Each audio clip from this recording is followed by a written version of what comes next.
Test baby, 1, 2, 3, 4. Test baby, 1, 2, 3. Yep. It's Ronnie. Yep. It's we all be. News free Dixie for the 21st century. This is your brother. The one on the two and the one. Hit it on the one. It's brother Ron. And this we all be. News free Dixie for the 21st century. I hope everybody can hear me. If you can hear me, say yeah. Hit the one in the box if you can hear me. I think you can hear me. This is brother Ron. No need to fear me because we all be in it to win it. I'm just gonna get on here, so freestyle. I normally just freestyle anyway, my thoughts and stuff like that of that nature. Yeah. Okay, you hear me? All right, brother Salvador. Yeah. Oh yeah. The Kamala, the collard greens queens. Call me now, like Miss Cleo. Yeah, man. The jokes writes themselves, man, with Kamala Harris and that ticket over there, Harris Walls.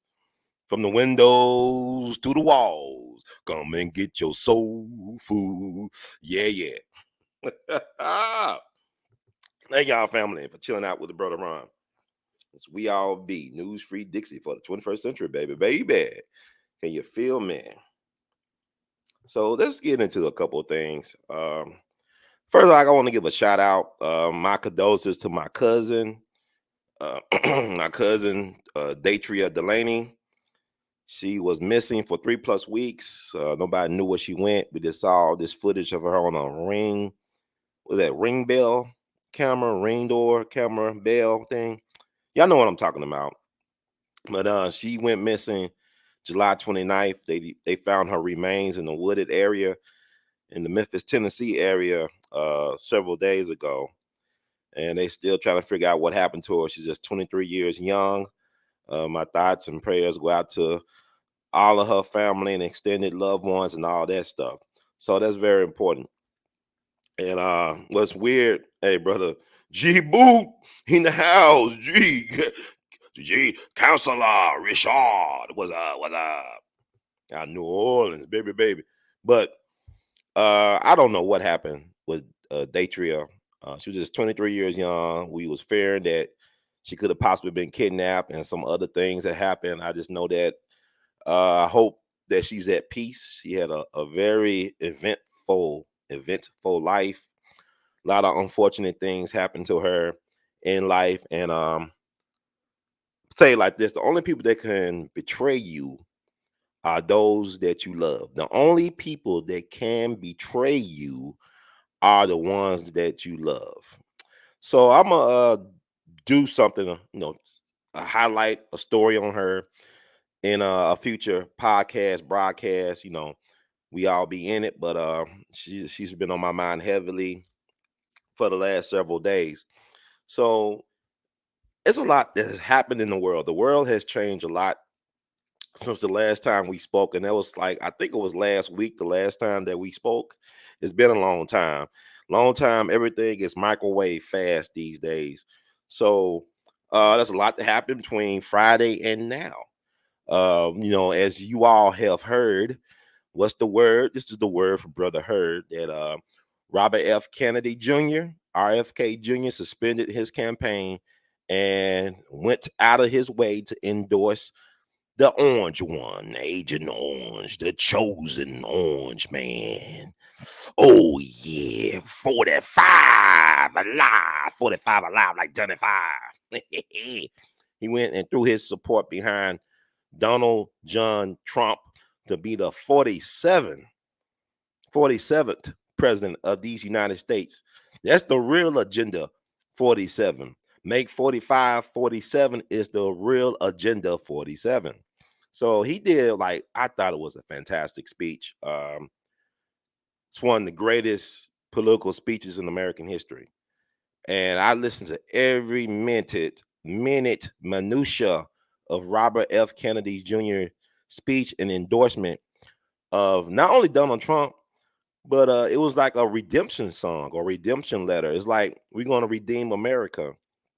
And I think that the reason why Robert Kennedy has those vocal issues, Cause he got that not too long ago. His issue with his voice, the vocal box, whatever. I don't know. I'm not gonna look up what the y'all look up what that illness is called.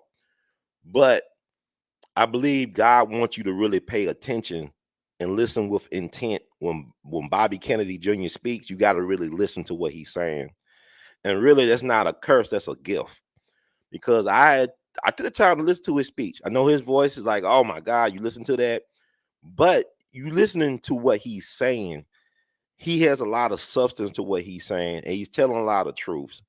And one thing I love about Trump, he said we're going to release them JFK files. And that needs to be done. That should have been done back in 2017.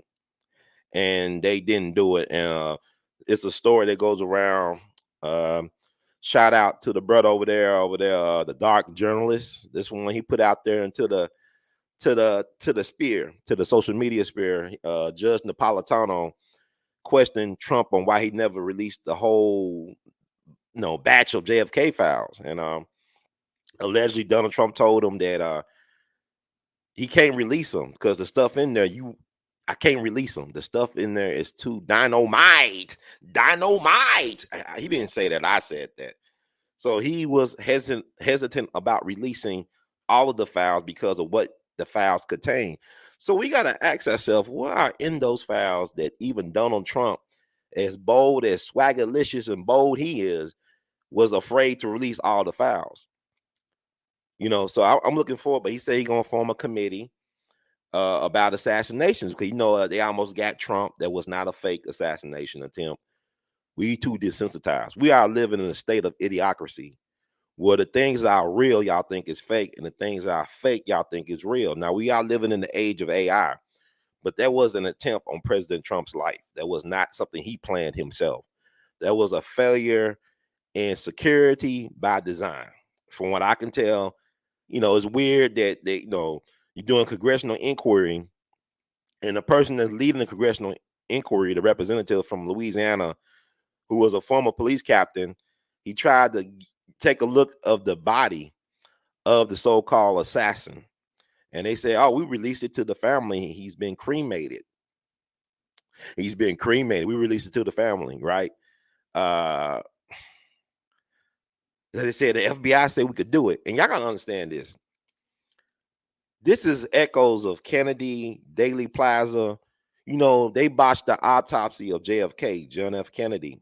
He was supposed to get his autopsy done at Parkland Memorial Hospital. It's Parkland. I don't know. They did a movie about it several years ago. I think it was Parkland Memorial, right, in Dallas.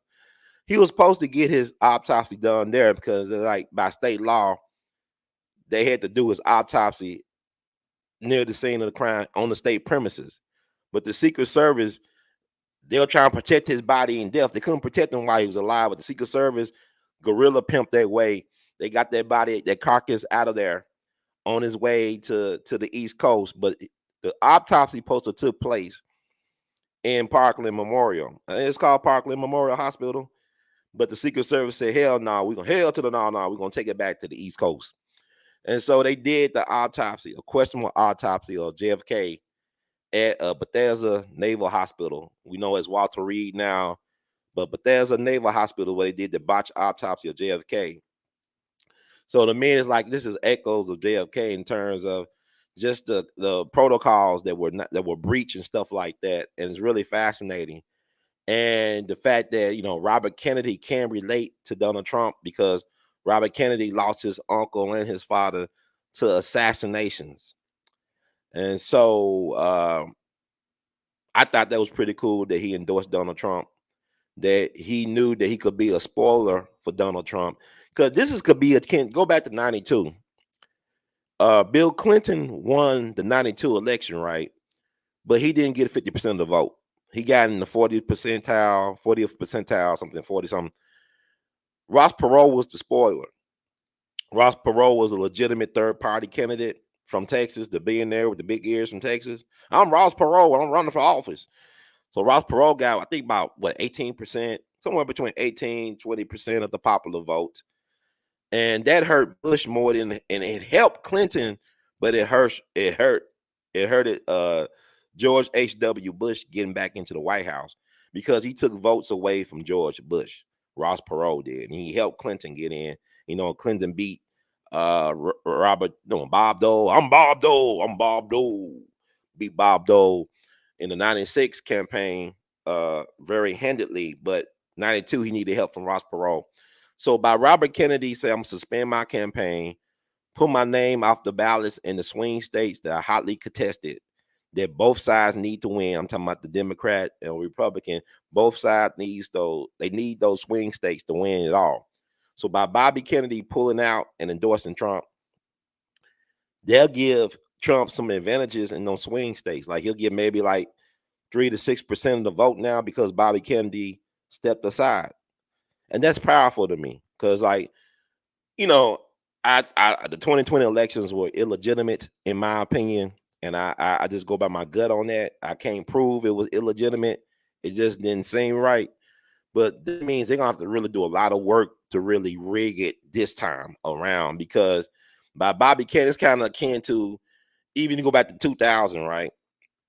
Ralph Nader, who's an American hero to me, Ralph Nader. A lot of us don't know who Ralph Nader is today, but Ralph Nader is the reason why we got seatbelts in cars and all this consumer rights stuff because of Ralph Nader, right?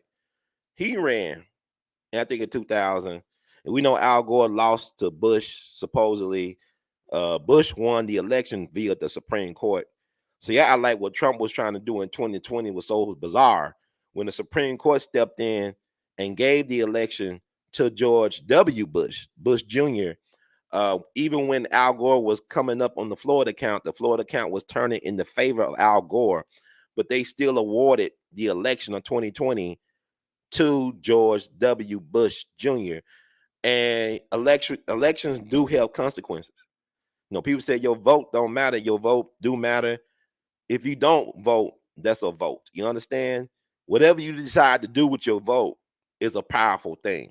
If you decide to stick it on the couch or whatever, if you decide to go to the polls, whoever you vote for, your vote matters. It really does. And that's the thing. It's funny to say that, but if you don't vote, it's like you are voting, because you saying I have a vote of no confidence in any of the so-called candidates, right? So if you look at what happened in 2000, you had Al Gore with Joe Lieberman, the senator, I think it was from Connecticut, the Jewish American senator, because we know the Democrats are so anti-Semitic. You got a Jewish senator who had some civil rights connections. I guess he did some stuff back in the day in the movement. Well, they all claim that. But anyway, Al Gore lost Florida allegedly, even though he was winning on the recount. The hanging chads and all that stuff. Hanging chads. But if Al Gore could have won Tennessee, he has needed 5 electoral votes, right? What do we call it? Electoral votes. He just needed 5 to really win it all. He could have got Tennessee with 11. He could have got Arkansas with 5 electoral votes, electorate votes, whatever you call it, right? Y'all know what I'm talking about. Because the popular vote doesn't matter. It matters, but it doesn't matter because Hillary got more votes than Trump, and Trump still won and through the electoral college. And so Al Gore couldn't carry the state that his father was a very popular political figure in, Al Gore Sr., who was a senator from Tennessee. And I commend Al Gore Sr. because he didn't sign his racist party's Southern Manifesto of 1956, I believe.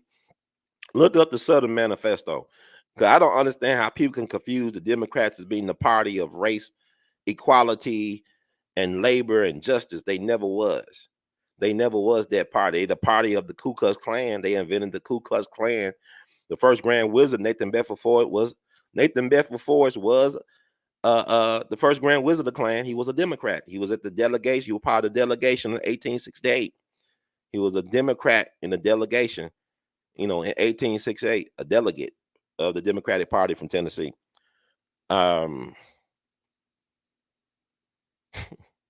But this Democrat thing is weird how they rewrite history. But the Southern Manifesto, look that up. But Al Gore Sr. didn't sign it. I don't believe he signed it. Y'all can look that up and y'all can contest that or not. But if Al Gore either won Arkansas or Tennessee, he would have won the election. He just outright won any of those states. He had Bill Clinton. Bill Clinton could have helped him. But Al Gore was scared of Bill Clinton, like, kind of like how some of y'all scared to listen to R. Kelly's music. Al Gore was scared of Bill Clinton because he had sexual relations with that woman, Miss Lewinsky. Yes, he did have sexual relations. So I mean, Bill Clinton was still popular. I used to love Bill Clinton back in the day. I think a lot of us loved Clinton back in the day. And I don't think Al Gore knew how to handle the Bill Clinton thing. I don't think he really utilized Bill Clinton the way he could have utilized him in places like Tennessee or Arkansas. Who knows? But anyway, it did have a consequence, because what happened in 2001, what happened in 2003, and look where we at right now, right? Look at the quagmire of a mess we are in right now as a nation, as the American people, as the American Republic. So when Bobby Kennedy endorsed Trump on Friday, that gave him a lot of life. Then on Monday, you had Tulsi Gabbard endorse Trump as well too. Man, he's really building a coalition of the willing. It's like a political Voltron going on. All you 80s babies, y'all know about Voltron, right? It's like everybody coming together. It's like the A-Team. Dun, dun, dun, dun. Trump is really Hannibal. Dun, dun, dun. Dun, dun, dun, dun. He's like, I love when a good plan comes together. That's what Trump's saying. He rubbing his hands like Birdman in this. He about to get everybody on the freedom train. So I love it. So I love Tulsi Gabbard from Hawaii. Veteran. She was actually at Arlington Cemetery earlier today with Donald Trump to lay the wreaths on our lost and fallen from our Afghanistan disastrous pullout. So Trump was the only president there. Biden has been MIA since the convention from earlier in the week of last week. Kamala is nowhere to be found. She's chameleonaire. She's the real chameleon. Let's see what else. Clinton wasn't there. Carter wasn't there, but Trump showed up. The same Trump they claimed that disrespected the dead when he went to visit the cemeteries over in World War II dead, our dead from World War II, I believe. They said that he disrespected them.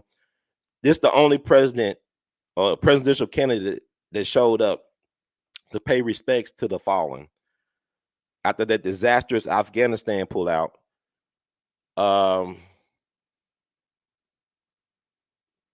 It's a lot to be left to be desired right now from so-called leadership. And Trump is the best option. I don't care what nobody say. Trump is the best option for America. He is the one that can lead us to the promised land. Because he's building a coalition of the willing, like Tulsi Gabbard. What is Tulsi Gabbard? It's Tulsi, right? Tulsi Gabbard.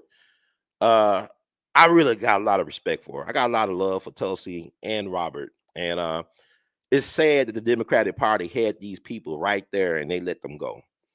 They dismissed these people. Like Robert Kennedy Jr. wanted to talk with Kamala Harris and she refused to meet with him. She's afraid to even talk to people one-on-one off the record. She's scary. We ain't never scared. I ain't never scared. We ain't never scared.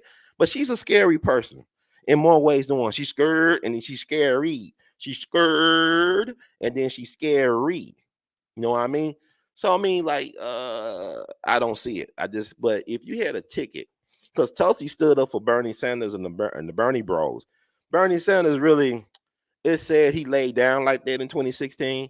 Like, at least Joe Biden got a chance to be president, but Bernie should have been a nominee for the Democratic Party back in 2016, and they stole it from Bernie. They stole it from the Bernie Bros, right? And Tulsi was on the DNC committee at that time. I think she was a vice president. I don't know. I think in 2016 she was, but she resigned and she endorsed Bernie Sanders, but she saw what they was doing to get the stuff rigged for Hillary. It's like anytime the Democrats nominate a woman, they got to rig it. It goes back to what Gerald Ford said when little white girl in this classroom asked him, would there ever be a woman president? He says it's got to be some basically he said there had to be some very extraordinary conditions for that to happen. It won't happen the regular way. So Kamala is really prophetic what Gerald Ford said back then, because Kamala is not getting the nomination or even possibly the White House the normal way, traditional way. She did not earn it. Okay, I don't care what nobody says. She's a DEI. She's the ultimate DEI hire, right? She did not earn one primary vote uh in when she ran in 2020. She got out. I think she was like one of the first to drop out the race. I think Tulsi lasted longer.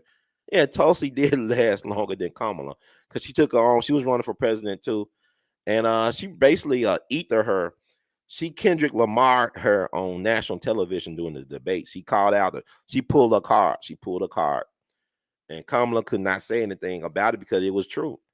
And Kamala, she had to eat it. You know what I'm saying? Just eat it, eat it. Okay, so like, here's the thing. Democratic Party had Robert Kennedy Jr. and Tulsi Gabbard. That could have been the ticket for this year. Had that been the ticket for this year, because to me they like old school. Whatever how problematic the Democratic Party is, they're kind of like throwbacks in a way. They say they the Kennedy Johnson era Democrats throwbacks, right? The white liberal of that time, even though they were condescending, they still gave us some care packages. Instead of giving all our money to Ukraine and to illegal immigrants, they gave it to the people. They had programs in place. They tried to do the Great Society thing, affirmative action. They actually did things for Americans. And then the economy was historically expanding. It was a booming economy, meaning even though Jim Crow was still in the mix and segregation, black folks were still able to live a certain quality of life. We had a black middle class. We had black families. We had black men in the house. You had black men that were able to provide for a family, and their wives stayed at home to raise the children. Even with a lack of a high school degree, a black man was able to get some type of gainful employment at the factories because we still were doing American-made stuff back then. So you had a certain level of living that, now you look at it, man, it's crazy. Like this the space we live in is so anti-family and anti-quality of life. But if they had Robert Kennedy Jr. and Tulsi Gabbard on the presidential ticket, that will be a winning ticket for the Democrats. They probably could have beaten Trump back in 2016 if they had Bernie Sanders as a nominee. And to me, Bernie Sanders, he was riding a wave. I'm not a Bernie bro, but I can see if they actually had him instead of Hillary, it would have been even tighter than it was. You understand? Because something about Hillary, she's hard to like. Politics is about popularity, right? We vote popularity. She's hard to like for me. Now, I like Bill Clinton. Bill Clinton's a slimy dog. He's slimy. I'm a slime ball, but I'll slide for you. I'm a slime ball, but I'll slide. I'll slip and slide and ride and ride. Bill Clinton is likable. Bill Clinton is likable. He got charisma. Hillary doesn't have that. She's very, very smart, and she's very, very ruthless. Very, very cutthroat, but she's not endearing. She doesn't have that type of personality that she's very likable. She could get things done, I guess, depending on what the agenda is. Is it to the benefit of the people? I'd say one thing, she was trying to get that universal health care thing going when she was the first lady under Bill Clinton's first administration. So she's interesting. But you look at Tulsi Gabbard, you look at Robert Kennedy Jr., then you add Elon Musk. Oh my God. Trump he got the A team, the redeem team. He putting together a squad, man. That's a MAGA squad, man. That's like, I love it, man. I love it. I love what he's doing, man. It's brilliant because, if Elon Musk owned X or Twitter back in 2020, Trump would be president right now because they suppressed important articles about Hunter Biden's laptop. They said it was cap. The Twitter people said it's cap, and they suppressed that news story that came from a newspaper that was founded by one of the most popular founding fathers, Alexander Hamilton. You know that Hamilton play they do, Broadway Hamilton play. Alexander Hamilton was one of the co-founders of this paper. I think it was New York Post or something like that. One of them New York papers, right? Look it up. And they said it was illegitimate. Then, a year or so later, the other traditional legacy papers on media organizations said that the laptop story was true. So imagine if Americans were able to access that laptop story in real time on a site like Twitter. Because even if they cheated, it would not been like it is if Trump would still been president, because they suppressed important information. This is not a democracy by a long shot. This is a republic, a constitutional republic, but this is not a democracy, because this how not because you should have free flow of information, and we don't have free flow of information. And so how can we make the best decision if we are limited by the information we can access? And that's a question that we got to ask ourselves.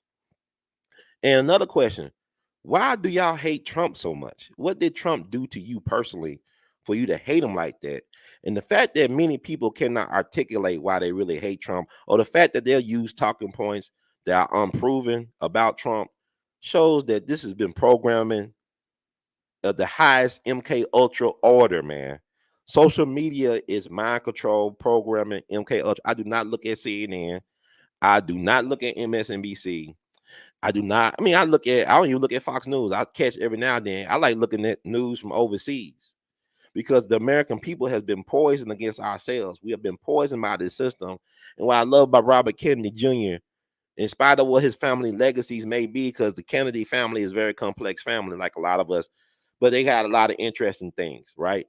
But Robert Kennedy was sincere about taking on big pharma, big ag, uh, all the mob, the real mob. Like his father fought the Cosa Nostra back in the day, the five families. You know what I'm saying?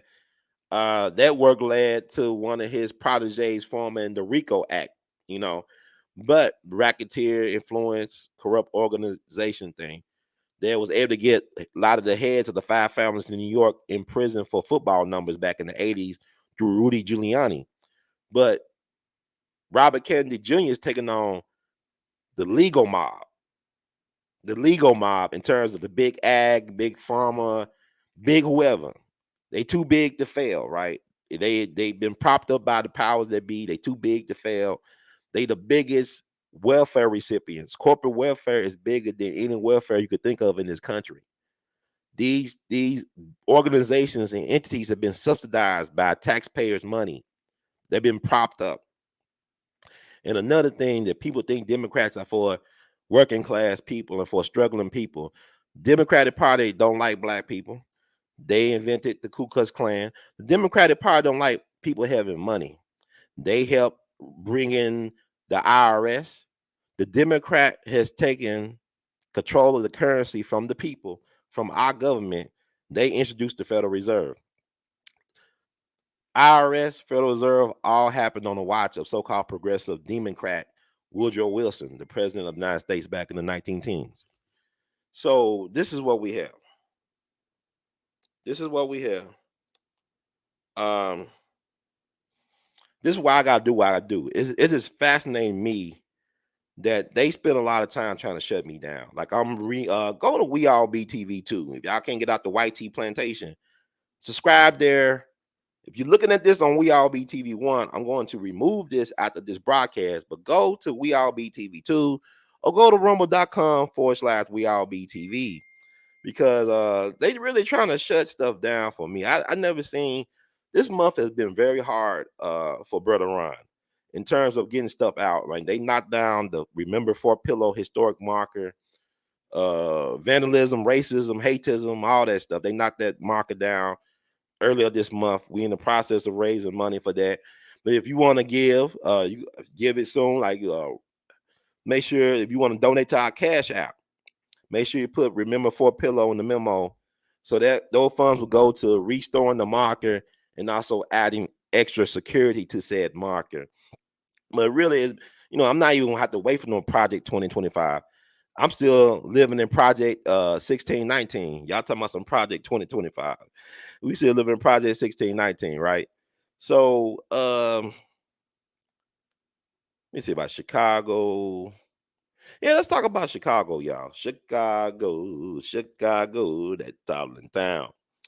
Chicago, I'll show you around.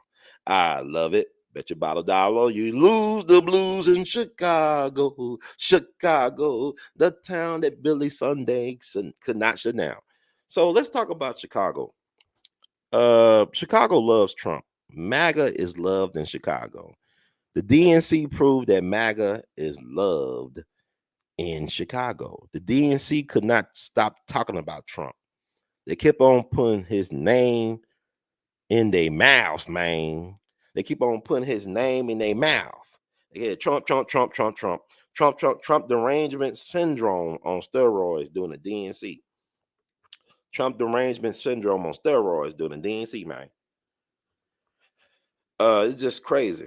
But I would say this. From my understanding, you can look this up online. They said Donald Trump's name was mentioned close to 400 times the whole week of the DNC. And I remember I heard somebody said that they said Joe Biden's name was mentioned twice officially during the RNC convention in Milwaukee. Was that in Milwaukee? Yeah. I don't know. I gotta look this up. You probably just do a Google search and y'all could, type it in the chat, whatever that may be. But the fact that they so focused and fascinated with Trump, the fact that Kamala Harris is trying to change the rules of engagement for their debate, like the rules that Trump and Biden debated under the first debate on June 27th, those were approved by Biden's team. And Trump abided by them. Trump, being a good sport, he said, okay, we'll play by your game. We'll playing your game, Biden. Your game, Biden. Playing your game. They played his game and he lost home court advantage. He lost. He had to forfeit. That's how bad Biden messed himself up. Biden ethered himself on live television. So Kamala supposed to be debating Trump on September 10th on her home court, ABC. And Kamala's afraid. She's scared. Y'all keep on saying Trump is afraid of Kamala. Trump been talking nonstop since he almost got shot in the head. He got shot in the head, but he got shot in the ear. And y'all worry about if there's a scar or something on his ear. I don't care. They try to kill a man. And Trump has not been hiding.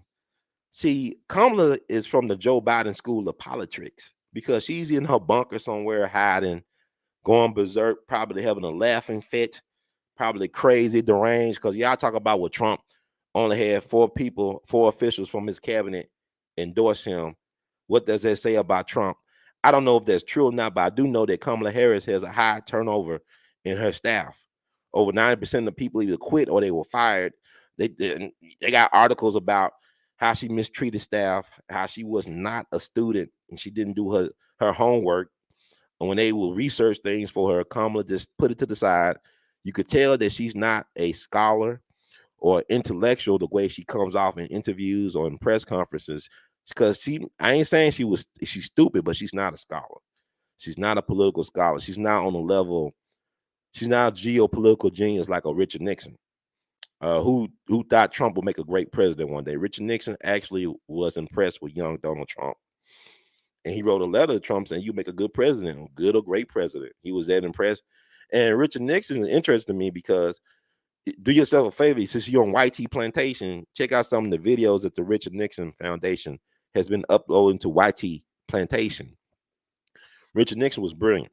And he had his problems and demons like a lot of other people, but he was brilliant in foreign policy and he understood people. He even understood his weird self. But I believe what Tucker Carlson implied not too long ago that the CIA and the FBI worked to get Richard Nixon out of office. Because that second term, man, that man, he blew it out. Man, he got in. He was so popular with the American people. He won a landslide and a historic landslide. You got to think about what happened to Nixon. Nixon was robbed in 1960. They stole the election from Nixon. The Kennedy, Kennedy, whatever. They stole that election from Richard Nixon. They went through Illinois, they went through Chicago. You had dead people voting in elections they've been dead. They didn't just got dead. They didn't just vote.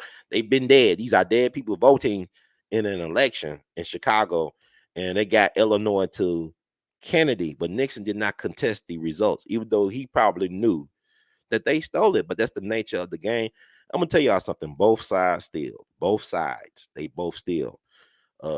Bush got it through the Supreme Court. His brother was governor of Florida at the time, so they probably had some chats and some voting boxes in the swamps in the Everglades. 2004, Kerry probably should have won that. He could have won Ohio. And I don't think but those voting machines are problematic to me because you use computers to control those machines. You can hack into computer systems, right? We can hack into these things, so things can be manipulated. Like even with Baba Dick Gregory, when the state of Pennsylvania said he won with 9 million votes. Now, this is news articles you can look up. People say, "Oh, this is not real. This is urban legend." Yeah, it's urban legend, and you find a paper trail. It's in the newspapers back in the day where they said Dick Gregory was mistakenly rewarded 9 million votes from Pennsylvania. It's quite possible Richard Claston Gregory, known as Dick, could have won the 68 election. He could have won it. See, people don't understand our history. Like, Jesse Jackson was running for the nomination of a major party, right?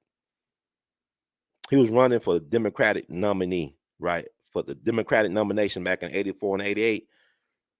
Dick Gregory was the nominee for the Freedom Party. Was it a Freedom Party or something like that? Look it up. And Richard Nixon was very vocal. This before Cat Williams and all those truth tellers, Dave Chappelle. Dick Gregory was the blueprint for all that. And he chose freedom over money, justice over fame. And the reason why I think it's possible that Richard Gregory, Dick Gregory, could have won in 68, because there's a memo that came out in the papers, in the Chicago papers, saying that J. Edgar Hoover, who was the FBI director at the time, put out a hit on Dick Gregory. He wanted the FBI office in Chicago to facilitate a hit via the local mafia, the outfit. He wanted the mob to hit Dick Gregory. This is in the newspaper. You can Google this up. That FBI put a hit out on Dick Gregory, and they wanted the mafia to carry out the hit, because people don't understand the mafia. People say, "Well, the mob killed Kennedy." The mob are the hired guns. They not the masterminds, right? The CIA elements within the shadow government, they mastermind a lot of that stuff. The so-called deep state. They just the trigger man. They not the mastermind. So they wanted the Chicago mob to assassinate Dick Gregory, and luckily Dick Gregory, it couldn't take him out, and he wasn't that easy of a target to take out. You know what I'm saying? Dick lived to be 84 years young, but he lost a lot of people around him. He lost good friends like Malcolm, Martin, and Medgar. Malcolm and Martin were both 39. Medgar was 37. He lost a lot of people around him. He went through a lot of stuff. So, when you see that cantankerous old man version of Dick Gregory, he went through a lot of ass beatings and whoopings and stuff, and he lost a lot of people. He lost a lot of money, but he still loved his people, and that's why he's worthy of being remembered. And that we got to bury the man and continue to plan. But you think about Rich, Dick Gregory, as y'all know, I'm about to call him Richard. Dick Gregory, he ran for mayor of Chicago too, and Mayor Daley was a gangster, legit. I mean, that's why I say people don't understand. See, if they didn't do us like they did us, Larry Hoover and Jeff Fort would have been mayors of Chicago. They would have been very successful mayors of Chicago if they allowed somebody like Larry Hoover or Jeff Fort, who helped Nixon win in 68. They used Jeff Fort street organization to help get the votes in Chicago, to give Illinois to Richard Nixon. They were so impressed with Jeff Fort. Jeff Fort was a functional illiterate at the time. He couldn't read or write at the time. This man was a political organizational genius. He was an organizational genius, but he could not read or write. He was from Mississippi, just like Larry Hoover is from Mississippi. They were so impressed with what he was able to do with the vote in Chicago for Richard Nixon. He was invited to Richard Nixon's inauguration. A lot of people don't know that he was actually invited to the inauguration in D.C. for Richard Nixon, but he sent some of his lieutenants in his place. So this is who we are. We are very brilliant people. You think about Benjamin Banneker, who built the first, we call that grandfather clock. He did a farmer's almanac and stuff like that. He was good friends with Thomas Jefferson. That's why Thomas Jefferson knew he was lying about black people, because, like Benjamin Banneker say, how can you respect me and not respect my people? He wrote to Thomas Jefferson saying, like, basically, you a hypocrite. You know how brilliant I am, But yet you trying to like black folks are inferior. And Thomas Jefferson knew that slavery was wrong. Let's read some of the stuff he was saying. He knew that there was going to be a day of reckoning in this country as it relates to slavery. He was that smart enough to know that, but he just wanted to postpone it. It's like Donald Trump was smart enough not to pay his taxes. Like Donald Trump was smart enough to still make money after bankrupting a casino or two. Donald Trump knew that the game was rigged. He tried to tell us the game was rigged. And people say, well, he's just corrupt and filth. He's like, I'm part of the corrupt and filth. It's like, to me, and I see people picking up my talking points now about Donald Trump. His father was a Klansman, allegedly was a Klansman. He was arrested during a police Klans brawl back in the summer of 27, I believe, the New York Times. Fred Trump from Queens. Trump is from Queens. His people are from Queens. So I'm assuming the Fred Trump they talking about is the patriarch of the Trump organization, Donald Trump's father. But you can't help who you born to. You can't help who you born to. And the Klan was not just a terrorist organization. In the 20s, the Klan was one of the most powerful political organizations in the country. You understand? It was the sign of the times. The biggest Klan state was Indiana. Indiana had mayors, the governor, sheriffs, politicians in DC, all Klan connected. That's how powerful the Klan was back in the 20s. You had millions of white men and women.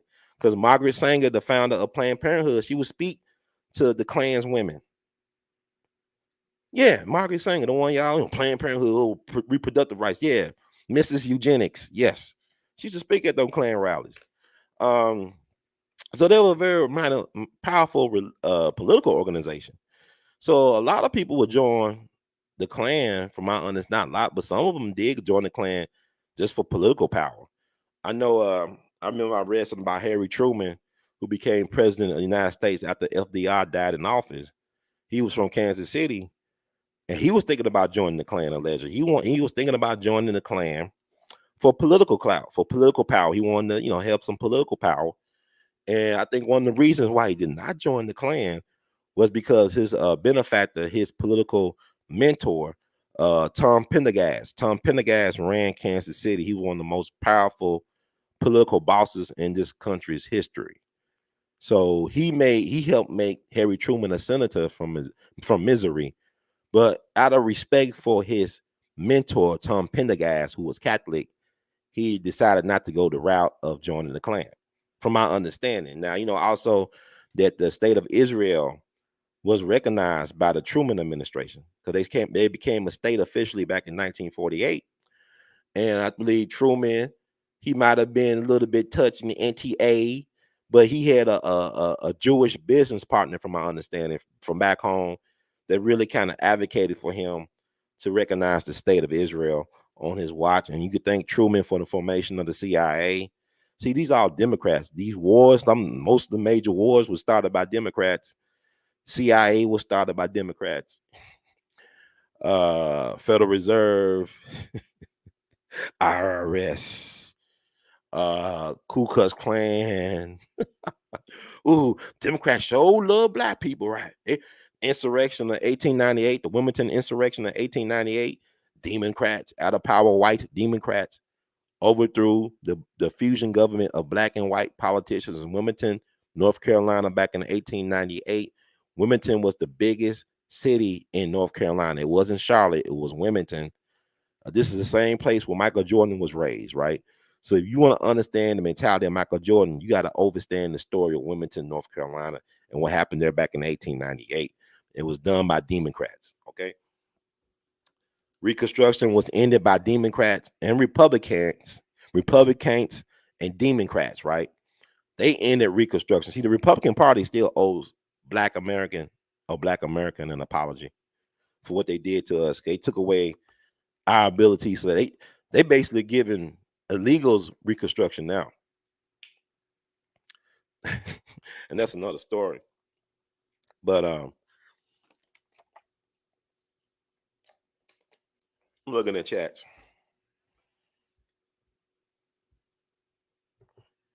Yeah, Jussie was funny. Okay, yeah.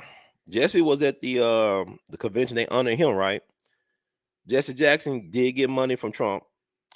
Just like Jesse Jackson got security from the Nation of Islam, Farrakhan stepped in and the Fruit of Islam helped look out for brother Jesse. Jesse was telling a lot of truths at the time. I believe, I do believe that we as Black America, we owe Jesse Jackson an apology, because me being in my 40s now, I understand how difficult it can be to help our people, even when they don't want to be helped, or like they give us, they give people they give us a hard time, right? Jesse made some missteps, right? You know, he was 26 when Dr. King got killed by the government. Y'all still mad at Jesse for what the government did to Dr. King. That wasn't Jesse that did that to Dr. King. The government killed Dr. King. Civil court trial in Memphis, Tennessee, December 8th, 1999. U.S. government was found guilty or complicit in the assassination of Dr. King. The King family sued a local restaurant owner named Lloyd Jowers. Read the book, The Plot to Kill King by Dr. William Pepper, who was legal counsel at one point for James Earl Ray, the accused assassin of Dr. King. And also he was a confidant of the King family. He even knew Dr. King while he was living.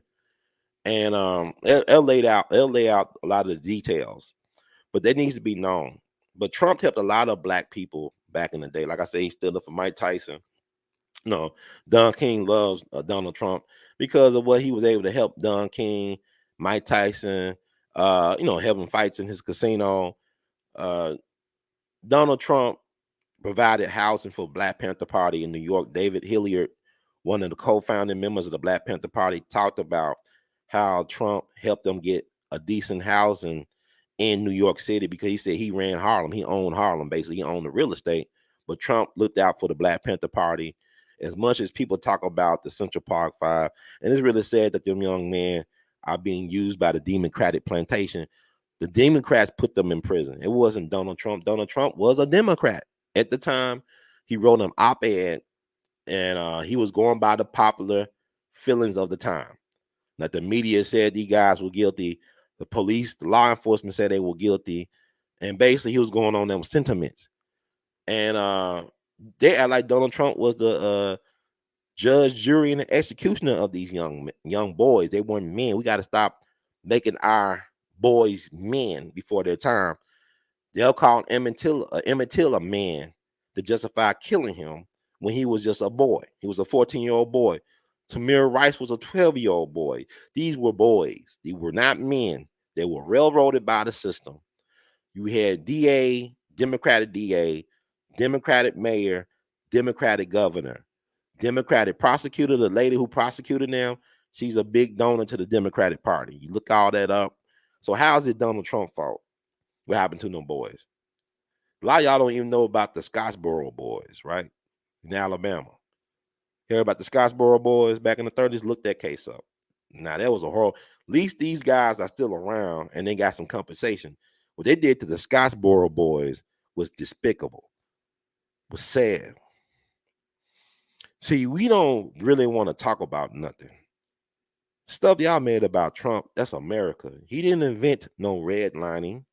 The government endorsed redlining and segregation and slavery. Donald Trump didn't endorse all that. He benefited from the loopholes in the system. He didn't create the system.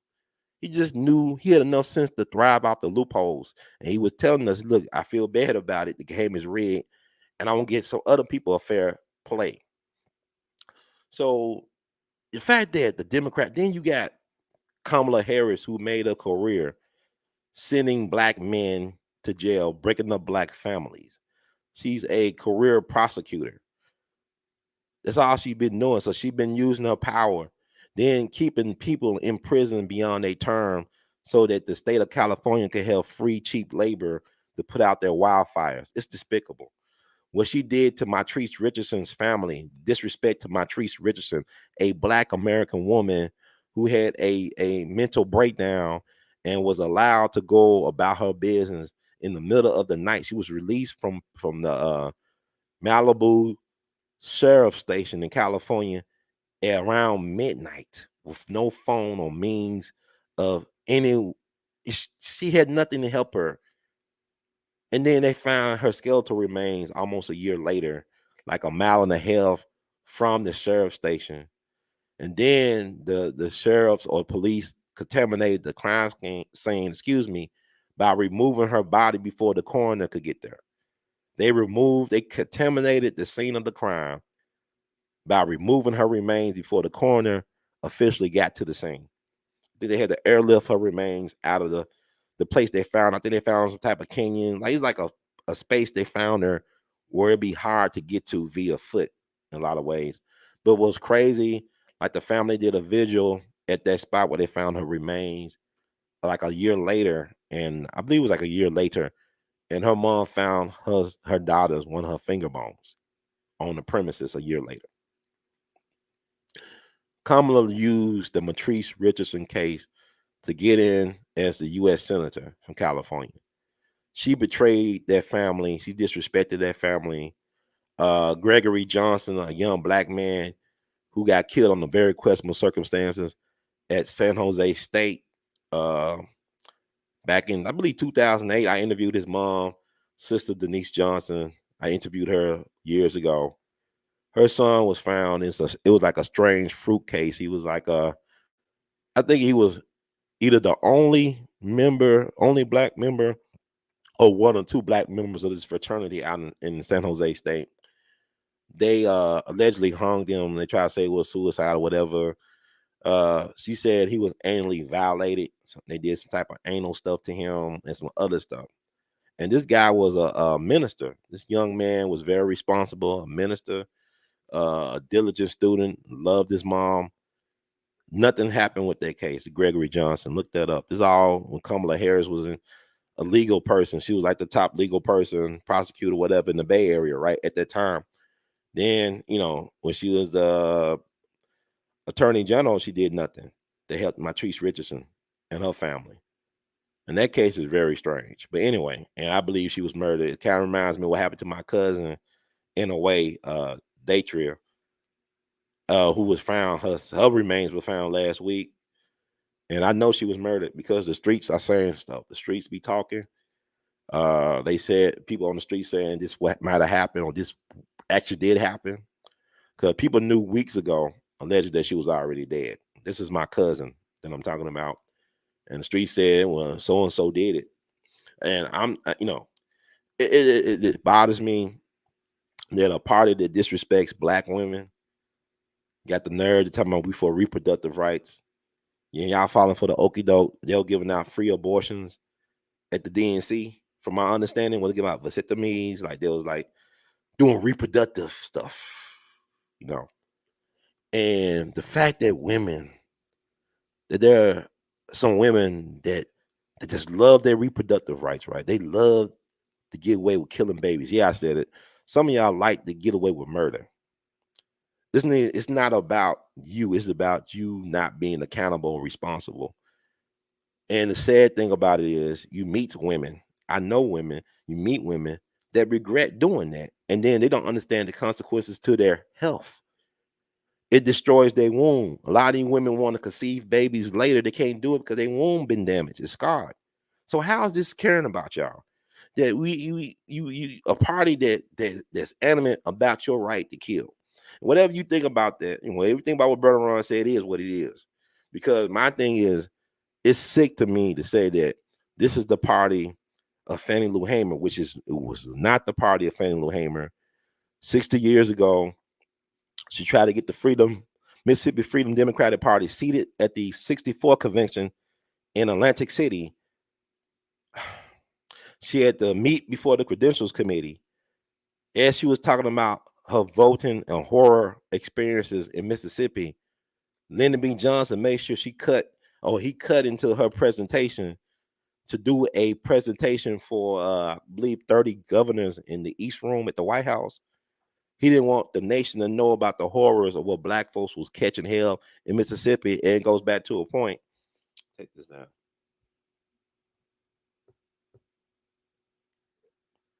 Time Trump, he did.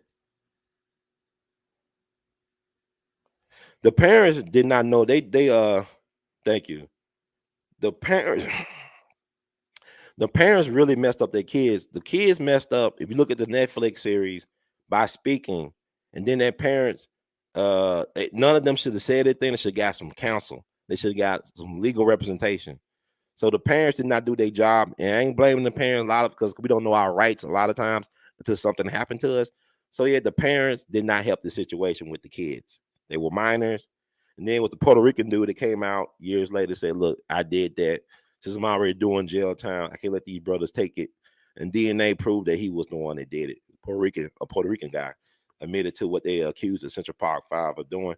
I don't put that on Trump, and Trump don't owe them an apology if he don't want to give it, because they've been lynching Trump in the media for the last 8 years. He been getting done worse than the Central Park Five. So I guess that's karma then. If you look at how they treat Trump, so-called convicted felon.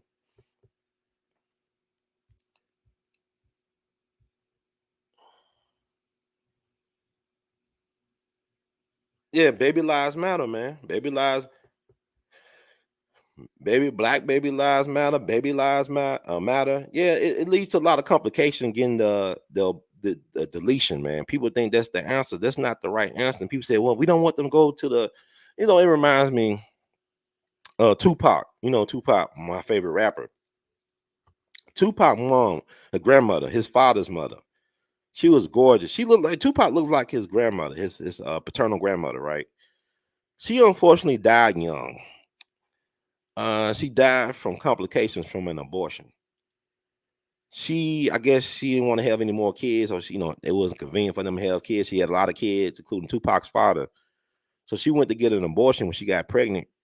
Come to find out, she was having twins, so it was some complications. So she went to get an abortion, but she was having twins, and then she ended up dying doing the procedure or afterwards or something like that.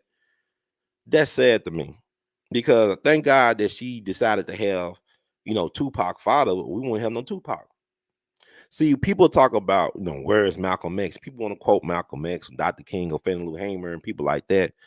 Fannie Lou Hamer was the 20th child of her parents. She was number 20. Imagine if they wanted to stop after 5 or 2 or 3. We would not got Fannie Lou Hamer at 20. Dr. Mary McLeod Bethune, who actually founded the HBCU, one of the few black folks that actually founded a HBCU. She was the number 15th child of her parents. She was number 15, child number 15 of her parents.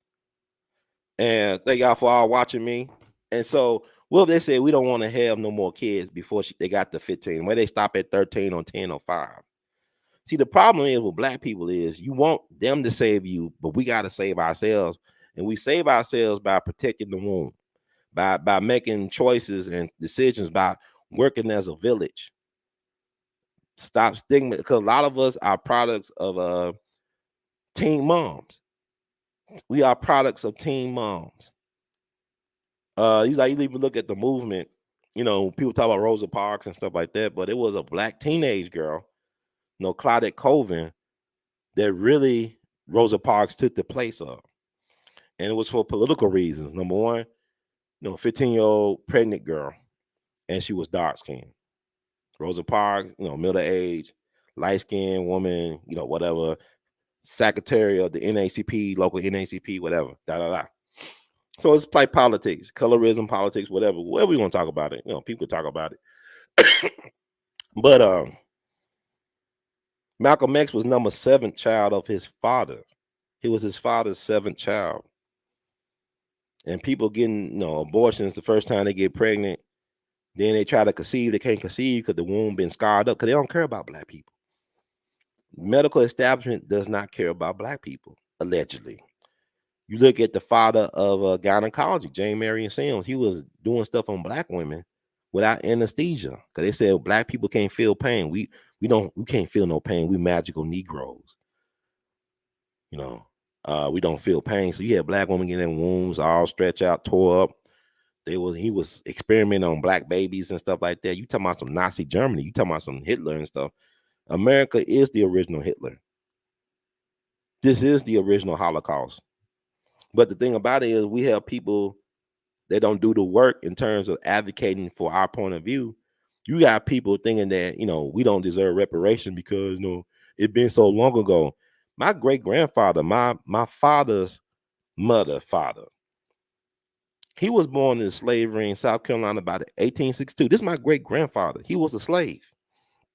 He was born into slavery back in 1862 in South Carolina. So how's that long ago? My grandma just passed away in 2016. Her father ain't been dead 100 years yet. So how's that a long time ago? It's not. It's an excuse, and you got to peel the layers back. We don't have the right people in place to articulate what needs to be done. It's like you celebrate Juneteenth, but yet days before that, they denied the last surviving members any type of restitution or reparations in Oklahoma courts for the Tulsa Race Massacre of 1921. You look back, talking about Wilmington earlier, Wilmington, North Carolina, 1898. Michael Jordan is from Wilmington, North Carolina. Wilmington, North Carolina was a sundown town from that time period all the way up into the 90s. So Michael Jordan grew up, the greatest basketball player, grew up in a sundown town. And isn't it ironic that he'll go to a place like Chicago, which is in the land of so-called Lincoln? The land of Lincoln is the land of sundown towns. Look what happened to Sonia Massey just some weeks ago, right? It wasn't that long ago. Was that July? It happened in July. Was it July? July 6th or something like that? Y'all look it up. So you had that what happened to Sonia Massey, but before that, you had the 1908 Springfield Race Massacre.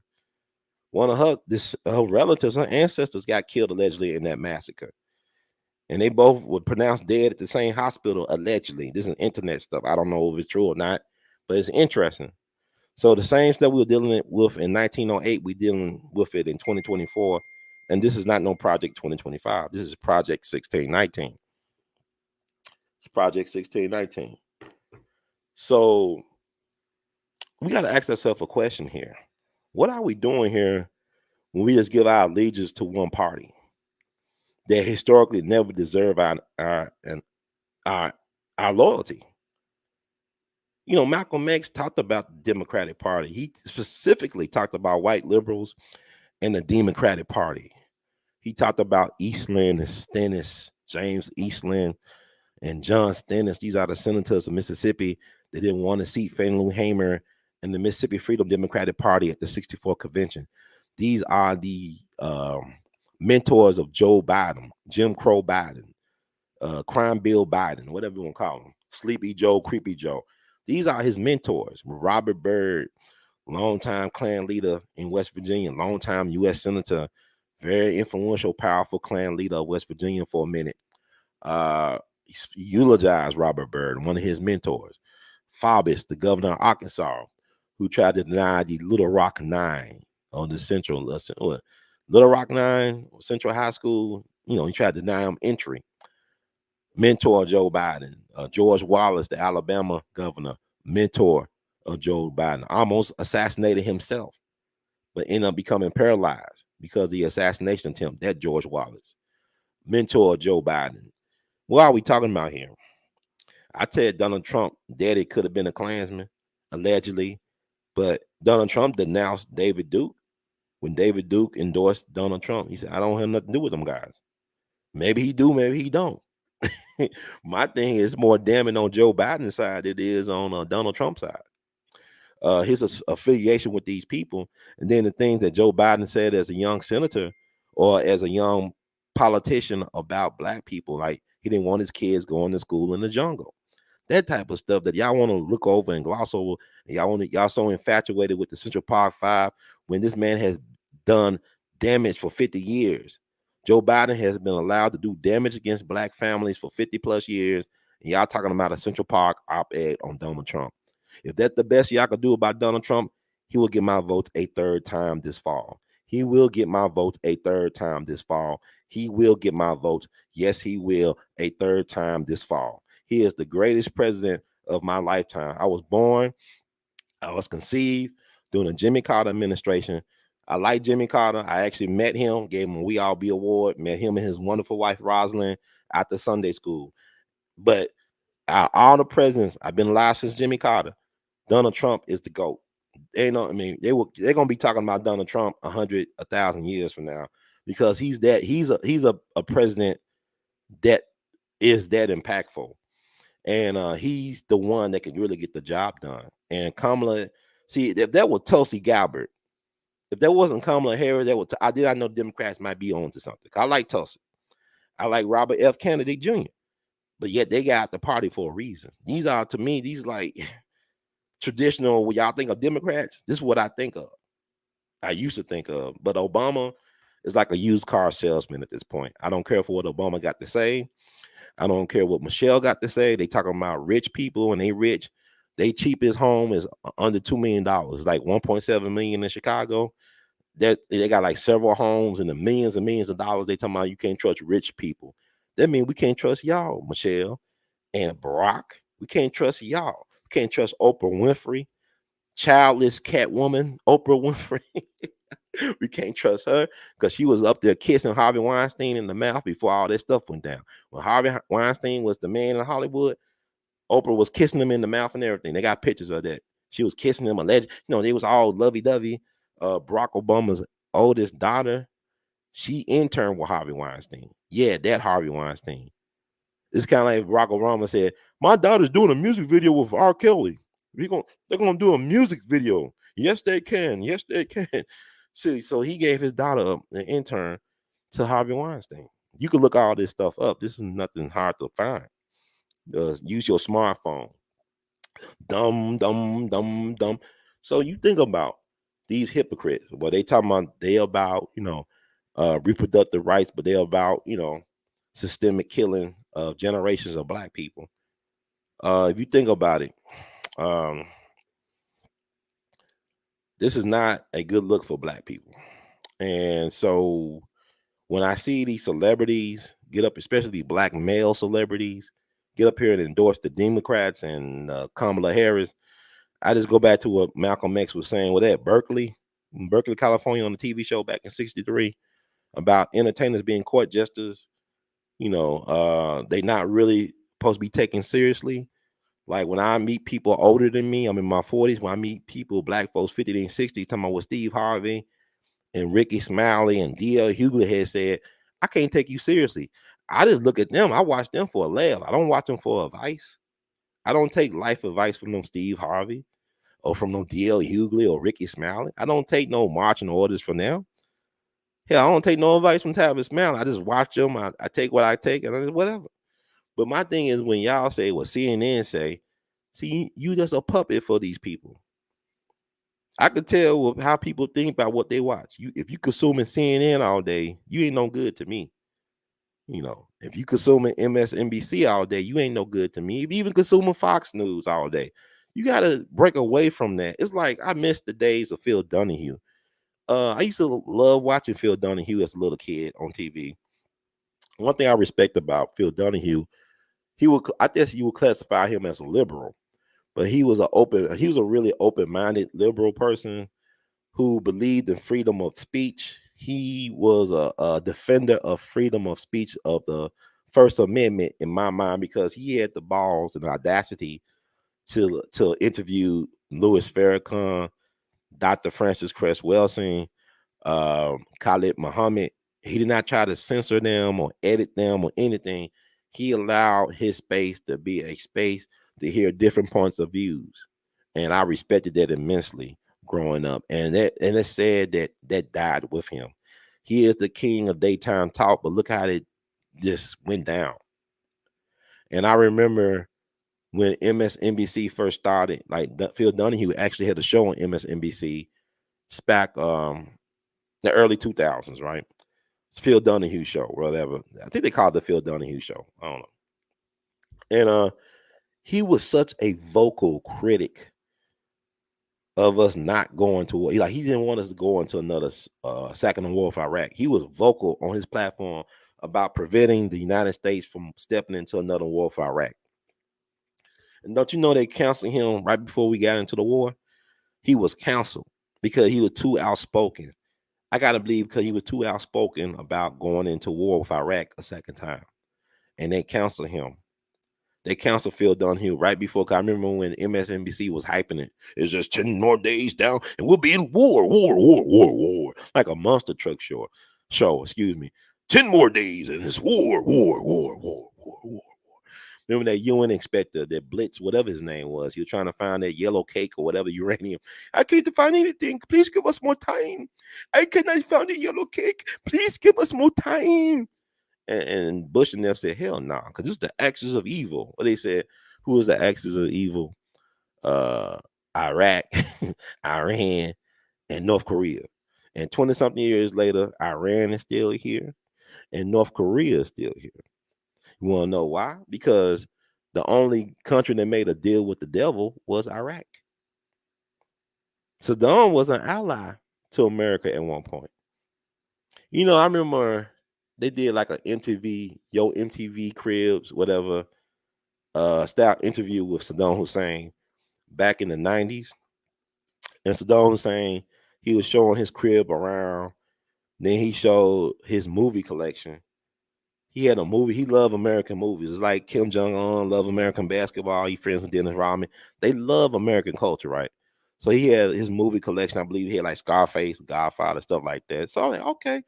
So he, he liked it, but he made a deal with America. That's why they got him out of there, because, Iraq was weird to me, because this supposed to be the cradle of civilization, right? Civilization started here so many thousands of years ago. And that what's some of the things they did in Iraq? See, they was able to defeat Iraq without any. I mean, we lost people, whatever. Well, we was able to conquer that country in no time, right? You already had an infrastructure there. There was no need to destroy buildings, and then what did we destroy stuff? So we get our contractors in there, Halliburton, whatever. Did not secure the museums. So you got all these artifacts getting destroyed or stolen and put on the black market. See, a war is not about justice. It's not. It's about the taking and pillaging of resources. It's about taking people's shit without paying for it. That's what war is. War is about capitalism.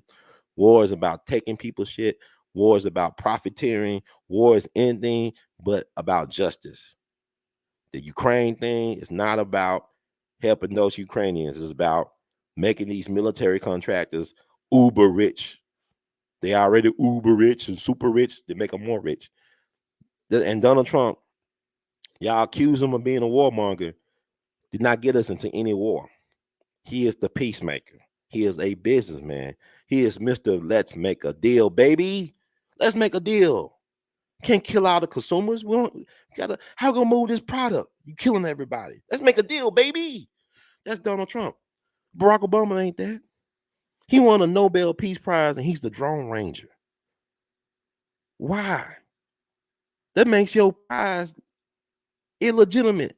But then what's the Nobel Prize created by the dude that created dynamite? Or something like that. Y'all look that up. I ain't gonna look it up. I'm freestyling. But it is strange to think about a lot of this crap. Donald Trump, everything they said, Donald Trump, they like Donald Trump gonna be like Dr. Strangelove. Look at the movie Dr. Strangelove. They thought Donald Trump would be the guy. You don't want him by the red button. Now you don't want Biden falling asleep and drooling on the red button. We don't want Biden nowhere in the White House. Okay, we don't trust Biden going to the restroom for himself. He don't need to be near the nuclear codes. But everything y'all said Donald Trump was gonna do, it happened under Biden. We're really in World War III. And this is not, we almost at World War III. We there. We are most deaf in World War III. The reason why y'all don't know that is because as long as y'all got like y'all bread and circuses going, y'all not concerned about what's going to happen. But we are already at the point of Hunger Games, The Purge, Terminator, Water World, all these apocalyptic movies that they did over the years. You watch The Simpsons, they prepare you for these moments, predictive programming. So we are already there. But Trump is the peacemaker. He is the peacemaker. Trump is a marketing genius. He's the peacemaker. And he's a coalition guy. He kind of like Chicago politics. That's why I said Chicago loves Trump, because Chicago is ran coalition politics. It's a gangster town, the city of big shoulders. And you look at the history of Chicago politics, it's all about being a gangster. And when I mean by gangster, I ain't talking about always killing people. I'm talking about just using force, by any means necessary to secure your power. Look at the history of Chicago mayors. I talk about Daley, but you go back to even you can think about Big Bill Thompson back in the 20s, whatever. But let's talk about Anton Cermak. You know, this white boy, he said, I want to be the mob. I want to be bigger than Al Capone. He become mayor of Chicago. He tried to consolidate organized crime under his administration in Chicago.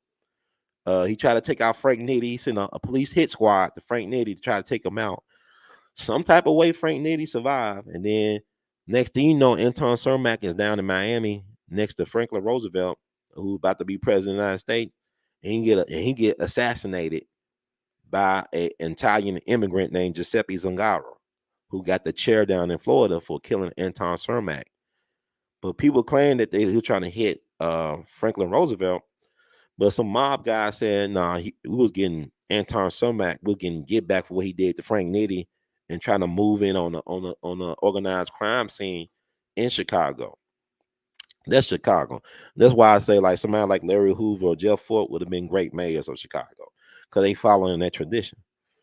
Not saying that they're uber ultra violent people. I'm just saying they understand how to get stuff done in the environment. Because like I told y'all, Jeff Fort was one of the reasons why Nixon was able to become president because he secured Chicago, which gave him Illinois and gave him the White House. Unlike how he was denied in 1960 when Kennedy, because Mayor Daley was a Kennedy supporter, and he was a big time Kennedy supporter.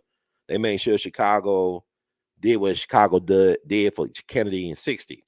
So I say both sides cheat. So, but my thing is, it's going to be difficult for the Democratic Party because all they had to do, if they could have met with Bobby Kennedy and hear him out, it's quite possibly that they wouldn't be in such dire straits because I don't believe the polls, because who are they polling? Because I know when I go outside or even when I listen to people talk, it's like a lot of people thinking about voting for Trump. To me, I'm hearing a lot of folks say, let's go for Trump, man. I just like the Democrats, I don't know what they're doing, man. It's like that Obama magic don't work for me no more. That worked in 2008 and 2012. Like Obama, the way he was talking and stuff, that worked. Now it just looked tired. Bill Clinton looked tired. He looked better than he did in 2016. Physically looked better. He just sounds tired now. He sounds where I mean, like they look like they don't have no life in them. Like Obama and them just going through the changes. Michelle, they just look like they're just focused on Trump all night long, all week long, all week. They're just talking about Trump, Trump, Trump, Trump, Trump. Democratic Party is overdosing on Trump derangement syndrome. But meanwhile, Trump is bringing people together. Trump is making black men great again. Black men are speaking out and standing 10 toes down. To hell with y'all. We going for Trump, baby. And I ain't saying all black men. There's a lot of black males that, they just can't be alone. They gotta have their woman's permission just to fart. You got some of those, but if you're a man, if you understand the history of how powerful black men are, and there's no disrespect to the sisters, but if you think about, if people talking about we died for the vote, no, we didn't die for the vote. It's like his brother name Mukasa Dada. He go by Mukasa Dada. He's a brother from Georgia, brilliant activist strategist back in the day. He was known as Willie Ricks back in the day. He was Stokely Carmichael's right hand man, and he was the one that inspired Stokely Carmichael to quote to say Black Power in Greenwood, Mississippi, because they were organized in Greenwood, Mississippi, and you heard Willie Ricks, Mukasa Dada talking about Black Power. So Stokely said that inspired him to speak that in that park in Greenwood, Mississippi back in the day. Black Power. So Mukasa Dada told me, I was in his home interviewing him. He told me we didn't care about no vote like that. People, I like it was about the vote. Cause he said himself he don't really vote. He don't really vote. He don't care about voting. He said the reason why they picked voting and stuff was to make sure that the media could capture the hell that black folks were going through down in the South. In particular, they wanted to see how the white establishment was so aggressive and so murderous towards black people. And so it worked because the media showed everything back then. Unlike the media now, everything is really censored because even with Chicago, very censored. And for it's ironic that even You look at the 64 Democratic Convention, they allowed Fannie Lou Hamer and them to speak at the Mississippi Freedom Democratic Party to speak at the convention. I mean, Lyndon B. Johnson, he cut the proceedings, like the footage, like the one that was actually showing it live. He cut into it with his presentation for the governors in the East Room. But I believe they showed the entire testimony of Fannie Lou Hamer later on that day or night. But they were allowed to at least speak before the Credentials Committee. They did allow them that. This year, they did not allow anybody that was supportive of Palestine or Palestinians any type of entry into that week. Matter of fact, they built a wall around the United Center to keep so-called, protesters out. You know, so the Democratic Party is not welcoming to all peoples. They not, and they haven't been for a long time. And what is sad to me is that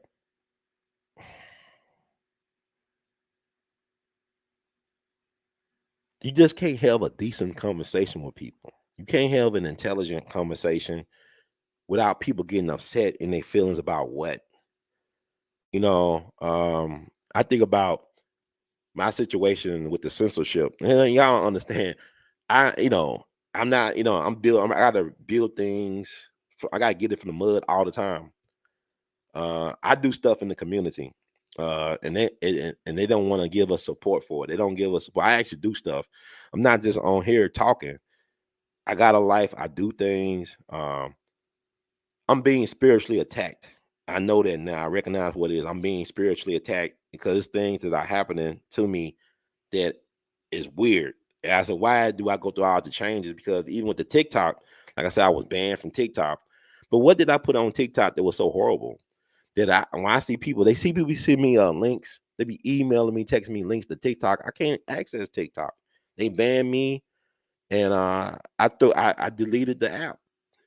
I said, why they banning me? And I see what people give me. Like, man, they talking about everything. Like people saying all types of people putting all type of provocative stuff on TikTok. But Ron Hurd to speak about truth. I said, well, you could research this. I get banned. Like with YT, YouTube, YT. How they do it, brother, man.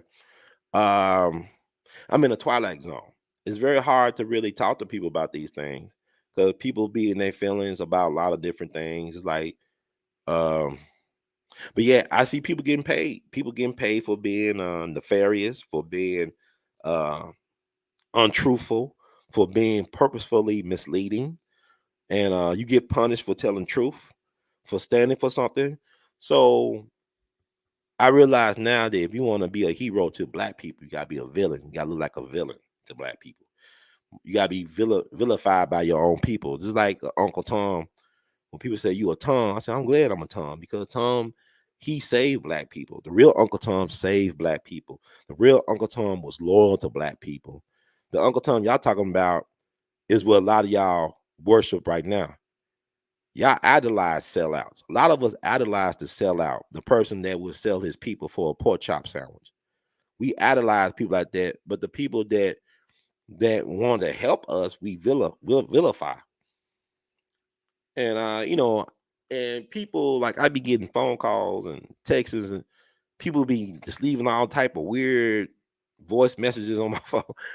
And man, why me? Like, why you leave? They'll call back and keep on leaving like voicemail increments of 2 minutes. I got about 10 voicemails, 2 minutes long. And I still don't understand what they talking about. I'll replay the voicemail. Well, I don't know what this is. But why I get these people? Because I mess with Dick Gregory. You meet some interesting people. Uh, and I'm about saying, like, okay, but I can only wipe my own ass. I can't wipe everybody's ass. But I can show you what a toilet paper is to wipe your ass, or you could get toilet paper or wet wipes to wipe your ass. So I'm going through my thing, but it reminds me of what Dr. King would say. He said that human salvation lies in the hands of the creatively maladjusted. I read stories because I like to read, and I'm interested in biographies of people. I always been. And I remember like I read something with Dr. King. He'll be so tired. He'll be so drained. And people would come to the house, and Coretta or somebody saying, well, Dr. King, so and so, they want to meet us. Oh, man, tell them I'm not here. Tell them I'm not here, Coretta. Tell them I'm not here. I'm not here. They said they'll wait. I said, oh, okay, well, people like be that determined, man. But my thing is, um, by me just being on here and talking the stuff I'm talking about, I'm helping to create a narrative that's counter the BS, and also that be conducive to us getting something. The Black Panther Party believe in heightening the contradictions. You have to heighten the contradictions of things, and that's what I do. I'm a contrarian. People say, "Well, we achieved something." I said, "Well, we still got a while to go." I'm gonna say, "This is what we need to do. This is the checklist." Oh, brother Ron, you don't believe in celebrate.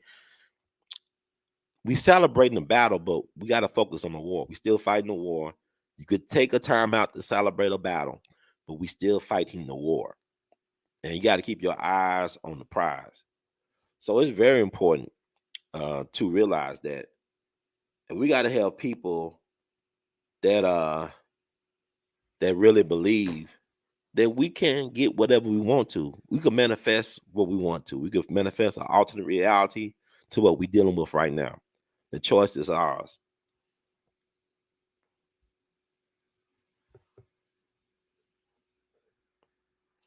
Yeah, I don't get paid though. That's the problem. I'm on the wrong end of the stick. Maybe I didn't get into the harassing business, but yeah, see, I didn't know what a targeted individual. I know this is gonna sound funny. Being a targeted individual.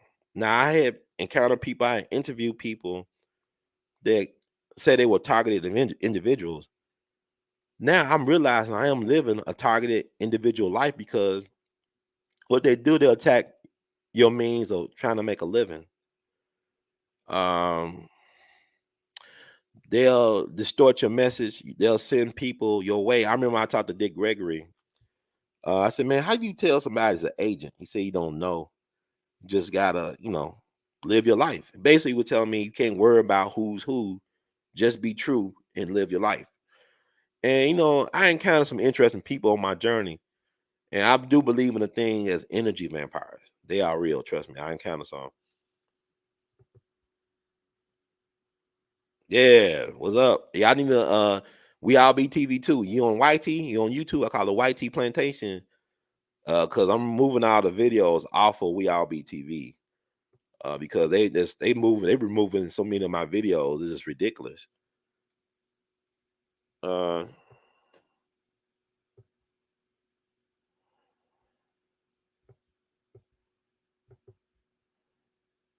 Black Lives MAGA. I love that. Yes, sir.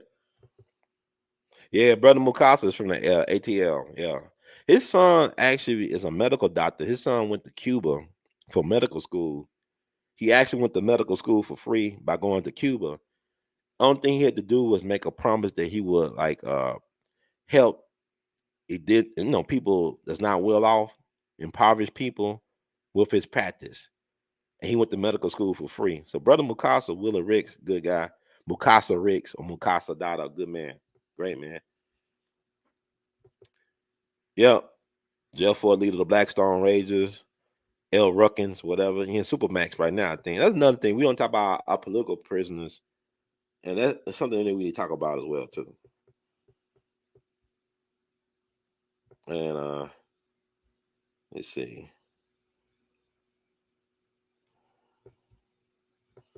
So, have you seen what's going on in Afghanistan and currently causing riots in the UK? A preview of what Americans can expect if they vote for Kamala. It's gonna I think martial law gonna be president in the fall. I mean, it's getting crucial. It's getting extreme. It like I don't see how people think we better off than we was even 4 years ago. Man, I go to the grocery store, man. It's almost like a life and death thing. Like, can I afford to give this $5 for this loaf of bread? But my gas tank is low. It's just crucial right now. I'm feeling it. And I don't know about anybody. I'm feeling it every day, man. And it's like happiness is definitely a choice, but it is coming to us. Nobody's immune for what's going to happen. And They're gonna have to do their best to get her in there, because I think that September 10th gonna be very telling about what people are really looking at with Kamala. They might have to replace her after the September 10th debate. Because that's why she's afraid of Trump. Trump is not afraid to debate Kamala. Like he said, he prepared. He don't need to be prepared. He's been preparing for this all his life. Trump is he's just that man. Mama, there goes that man. That's who he is. He's the man, Mr. Orange Man. Fago. President Fago Orange in this month.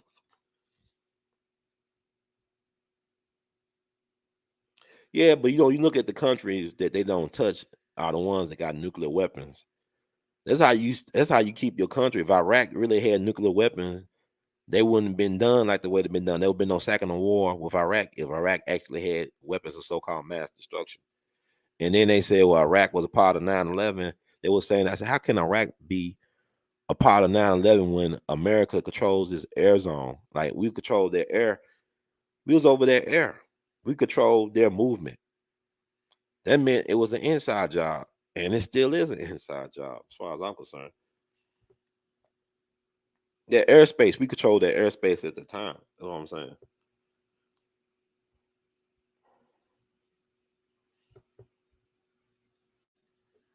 Trump Vance 2024 with Tulsi G, Thomas Massey, RJK Jr., Ron Paul, Rand Paul for Trump's cabinet pick.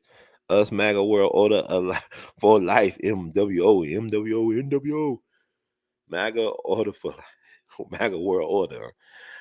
We'll see, man. This is like this got me giddy. Actually, the possibilities with Trump is amazing to me.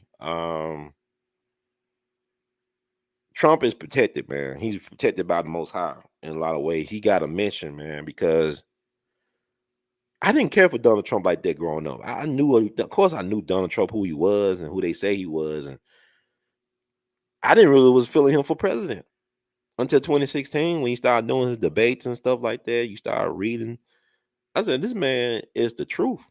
I know what Baba Dick Gregory said about Trump, but he entitled to his opinion. We from different generations and stuff, and I know what y'all think he said about Trump, as well. But Trump is really, I think he's for the people, man. I just really think he's an establishment, anti-establishment. He's really anti-establishment, but he's also establishment.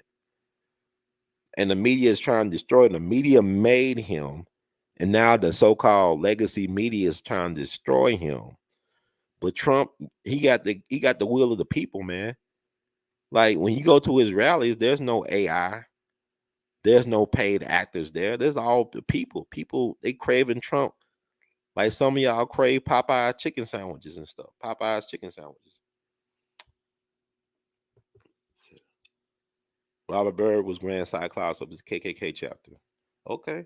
But he was a powerful man. And then also want to say about Hugo Black. Y'all know Hugo Black was a senator from Alabama. He was a Klansman, right? And I'll tell you about how the Klan was like a very powerful political organization back in the 20s. He joined the Klan, and then he voted for the Brown v. Board decision. He was for the Brown v. Board decision. And he actually apologized, I believe, for his membership in the Klan. And he basically said he did it for political clout, for political power. So, like some people join these frats or sororities. You look at all the people, I don't know, I ain't getting all that. But anyway. And then the Klan also gave support to Marcus Garvey back in the day. So do they make Marcus Garvey a sellout if he took resources and support from the Klan? Nation of Islam, they brought real estate from the Klan down in Georgia. This is, back in the day. And they also had George Lincoln Rockwell, the founder and spokesperson and leader of the American Nazi Party. He attended some Nation of Islam events. And I think he even spoke at some Nation of Islam events when Elijah Muhammad was the leader.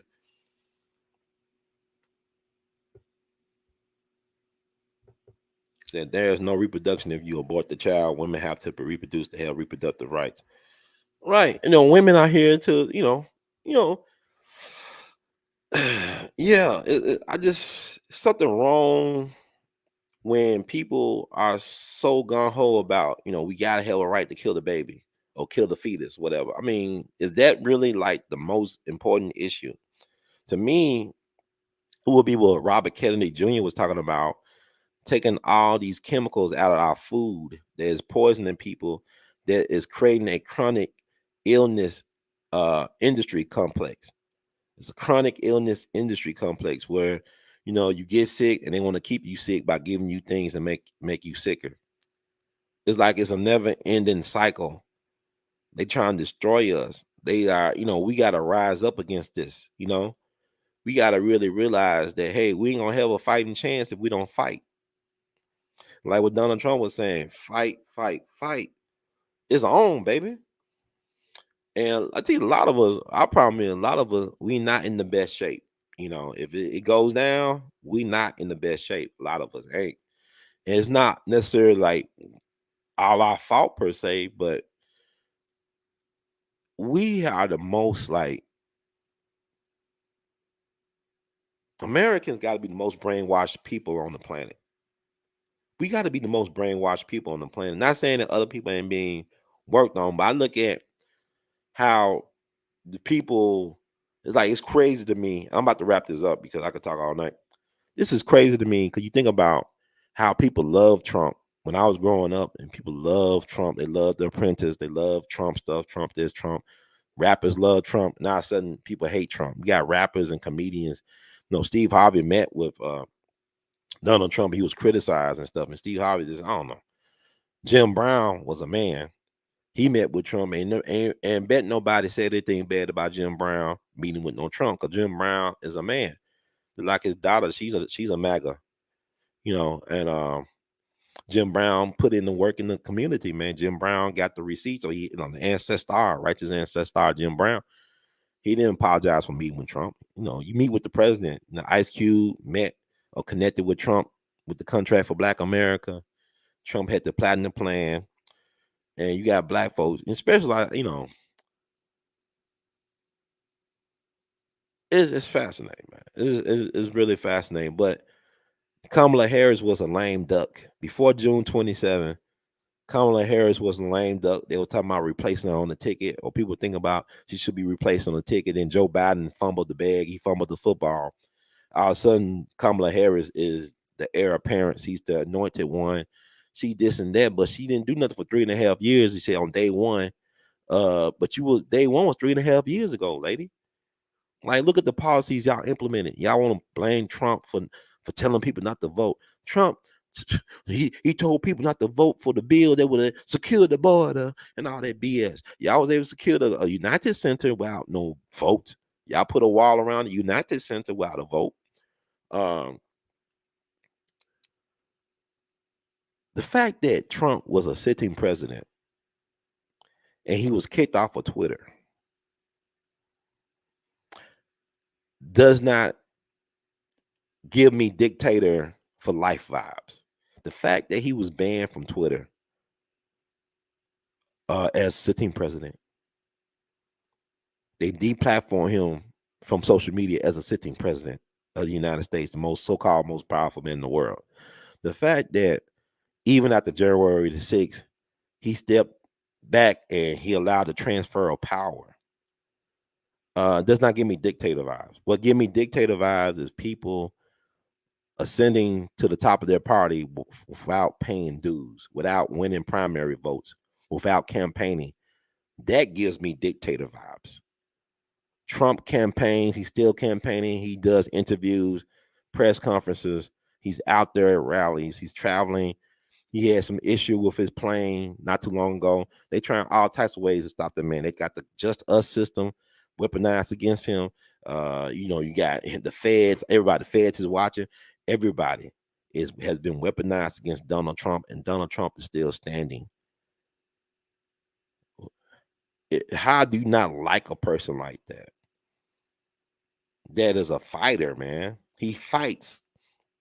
Yeah, he's in a billionaire boys club, but he's fighting for his political life. He's fighting for his real life, his actual life, his physical life. He's fighting for his family legacy. And it's only right that he hook up with a Kennedy, because really, Robert Kennedy can understand what Trump is going through, because they families. You know what I'm saying? It's hard for me to understand. what he's going through like that. It's like when I tell people was Trump talking about he had bigger crowds than MLK. Probably did. I think Minister Farrakhan had a bigger crowd than MLK with a Million Man March back in '95. He had like over 2 million people. I think the March on Washington, what they had like a little bit under 500,000, under 400,000, whatever. It don't make a difference. It was a different time. When people say he compared himself to King, I said he is like King. King came from privilege, you know. Daddy King wasn't poor. King family wasn't poor.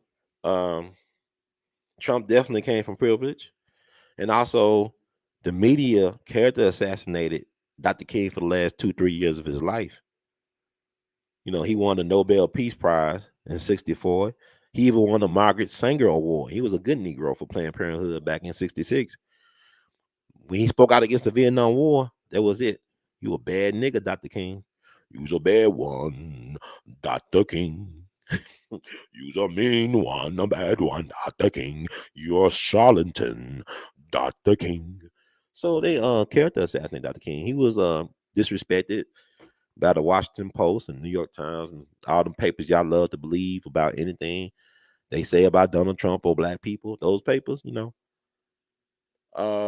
The same paper that wouldn't give Ida B. Wells Barnett an obituary in the New York Times, and they did it decades later. Our bad, you know, that paper. That paper that dismissed Malcolm X's legacy as an intellectual thug.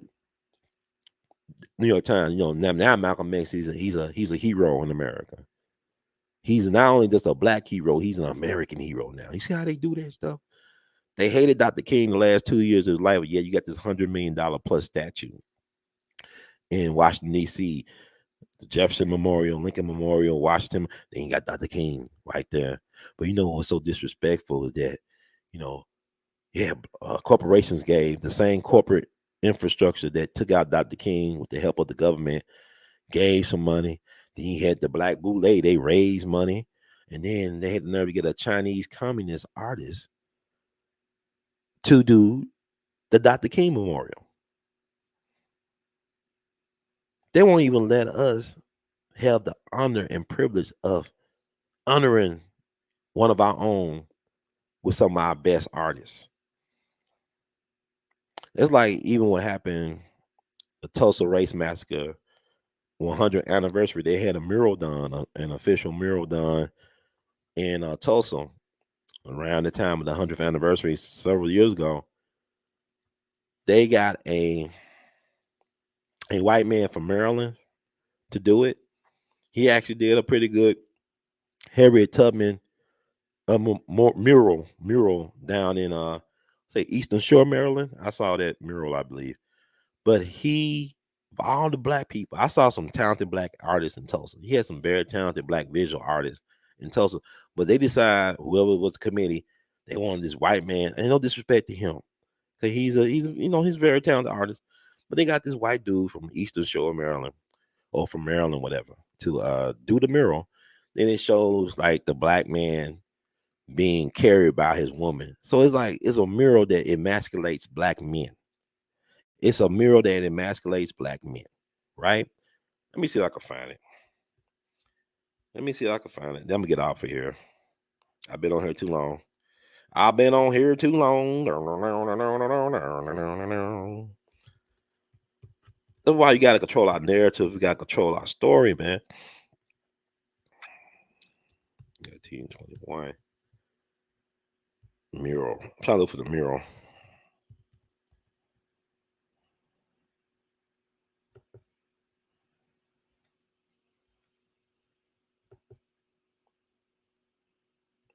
Found it by George. I found it. I'll give y'all this mural right quick. Now you tell me like how this is like this is so they did we allowed so much disrespect to us as a people, man. This is ridiculous. Excuse me, this stuff is ridiculous. You know what I'm saying? This is very ridiculous. Ridiculous, ridiculous. Oh no, they trying anything to remove video. See, look at that. Wow. Look at that right there. Man, that's so inspiring, right? That's the Black Wall Street Massacre mural. Let me read something. White guy from Maryland did it. No disrespect to him. Let's see.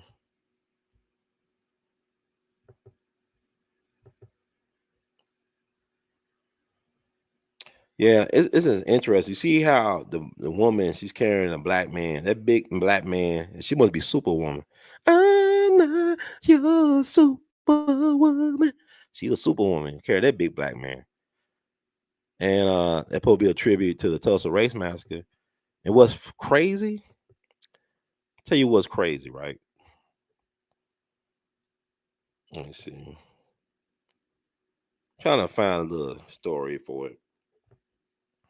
Something that ain't too long. I want to put a point. Let's see. This is from the Black Wall Street Times.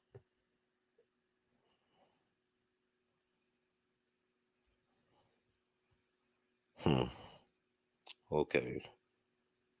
So it's like 1921 Tulsa Race Massacre mural unveiling draws crowd by Erica Dubose, May 28th, 2021.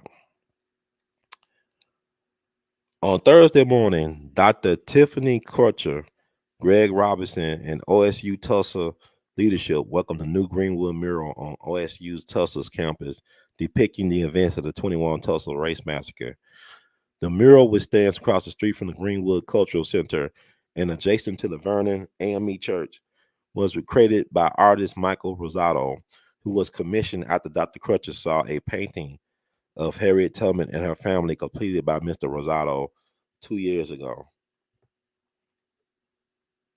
Mr. Rosado, who was called to the microphone, became emotional when discussing the 21 Tulsa Race Massacre and his honor in being selected to create art that reflects the tragedy.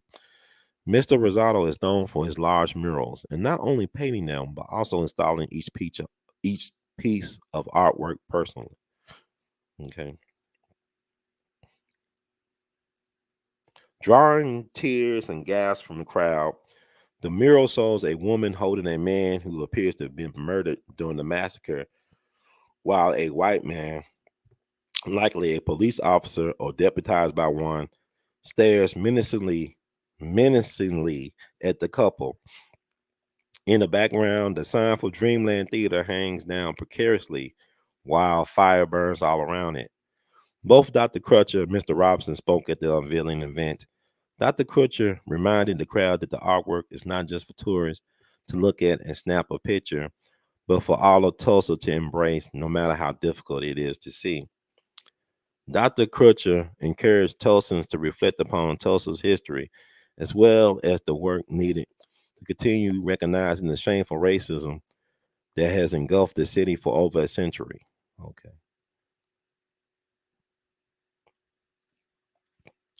Mural elevates calls for justice. Mr. Robinson echoed her sentiments, stating that Tulsa still faces challenges in educating citizens about the 21 Race Massacre.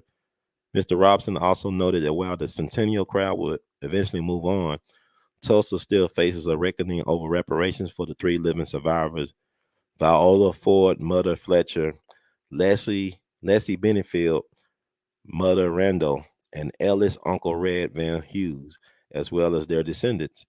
Multifaceted artist Brand J also performed, drawing cheers of joy as well as a thoughtful silence as the crowd faced the mural directly for an hour following the unveiling. So in the story, they didn't show Michael Rosado's face. They showed the faces of the people, some of the descendants. But I'm gonna show you his face. The guy who did it. It's no disrespect to him. I'm not, it's not about him. He does great work. But it couldn't get no black. I mean, I'm a black visual artist myself. You looking at my work behind me to get one of us to do it? Let's see.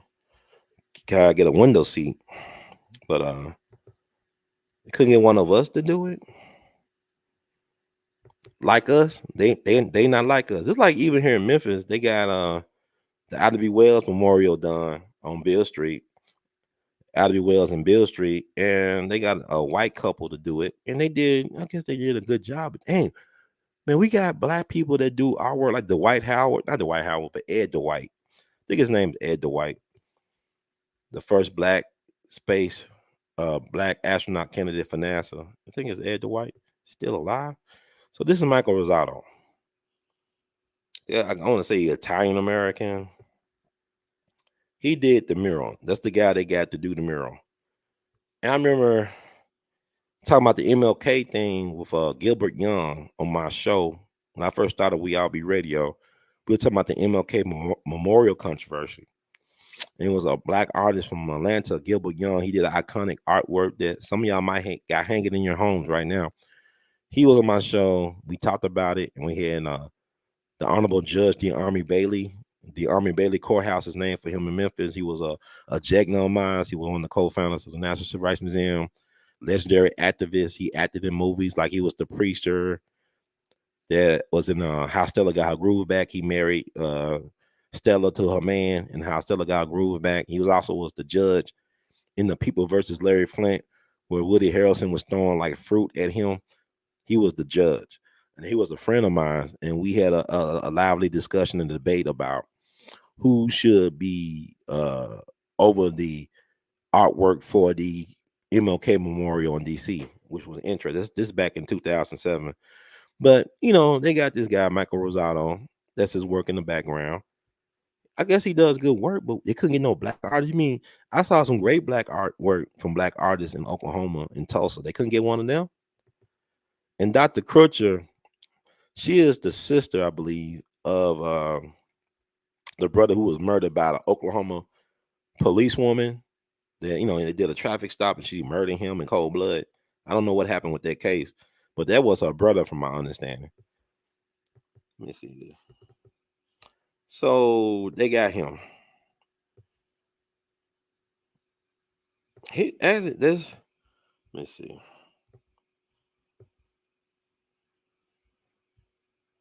He did some Harriet Tubman stuff. I'm just looking through his website, but I'm trying to make a point. I'm gonna get back to the Black Wall Street thing.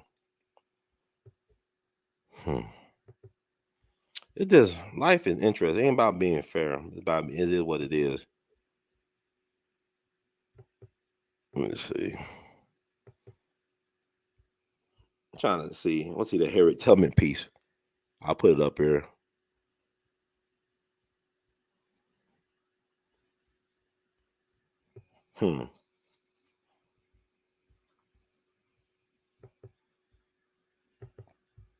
Yep, this is a fascinating time we're living in. Everything's upside down. But as an artist, I don't mind anybody. We do, artists about freedom of expression, and he's good at what he does. But they couldn't get no black person. I met several black people in Oklahoma. They probably could have did a good job as well. This is like this Harriet Tubman piece he did. I mean, that's cool. It's all right. But I want to critique this thing right here, though. And I'm going to get out the air. I've been on here long enough. Y'all got y'all feel. I be saying I'm going to have a short show, and I just go on forever. And ever? Let me see. The mural.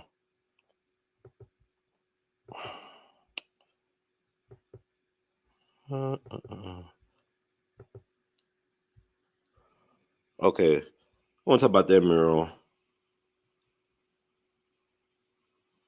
It's not accurate. I mean, it's accurate, but it's not accurate. I'm gonna tell you this, and I'm be gone. We are blessed that we could access the testimony of survivors of the Tulsa Race Massacre of 1921. The massacre was only about a day. They burned down Black Wall Street within a daytime.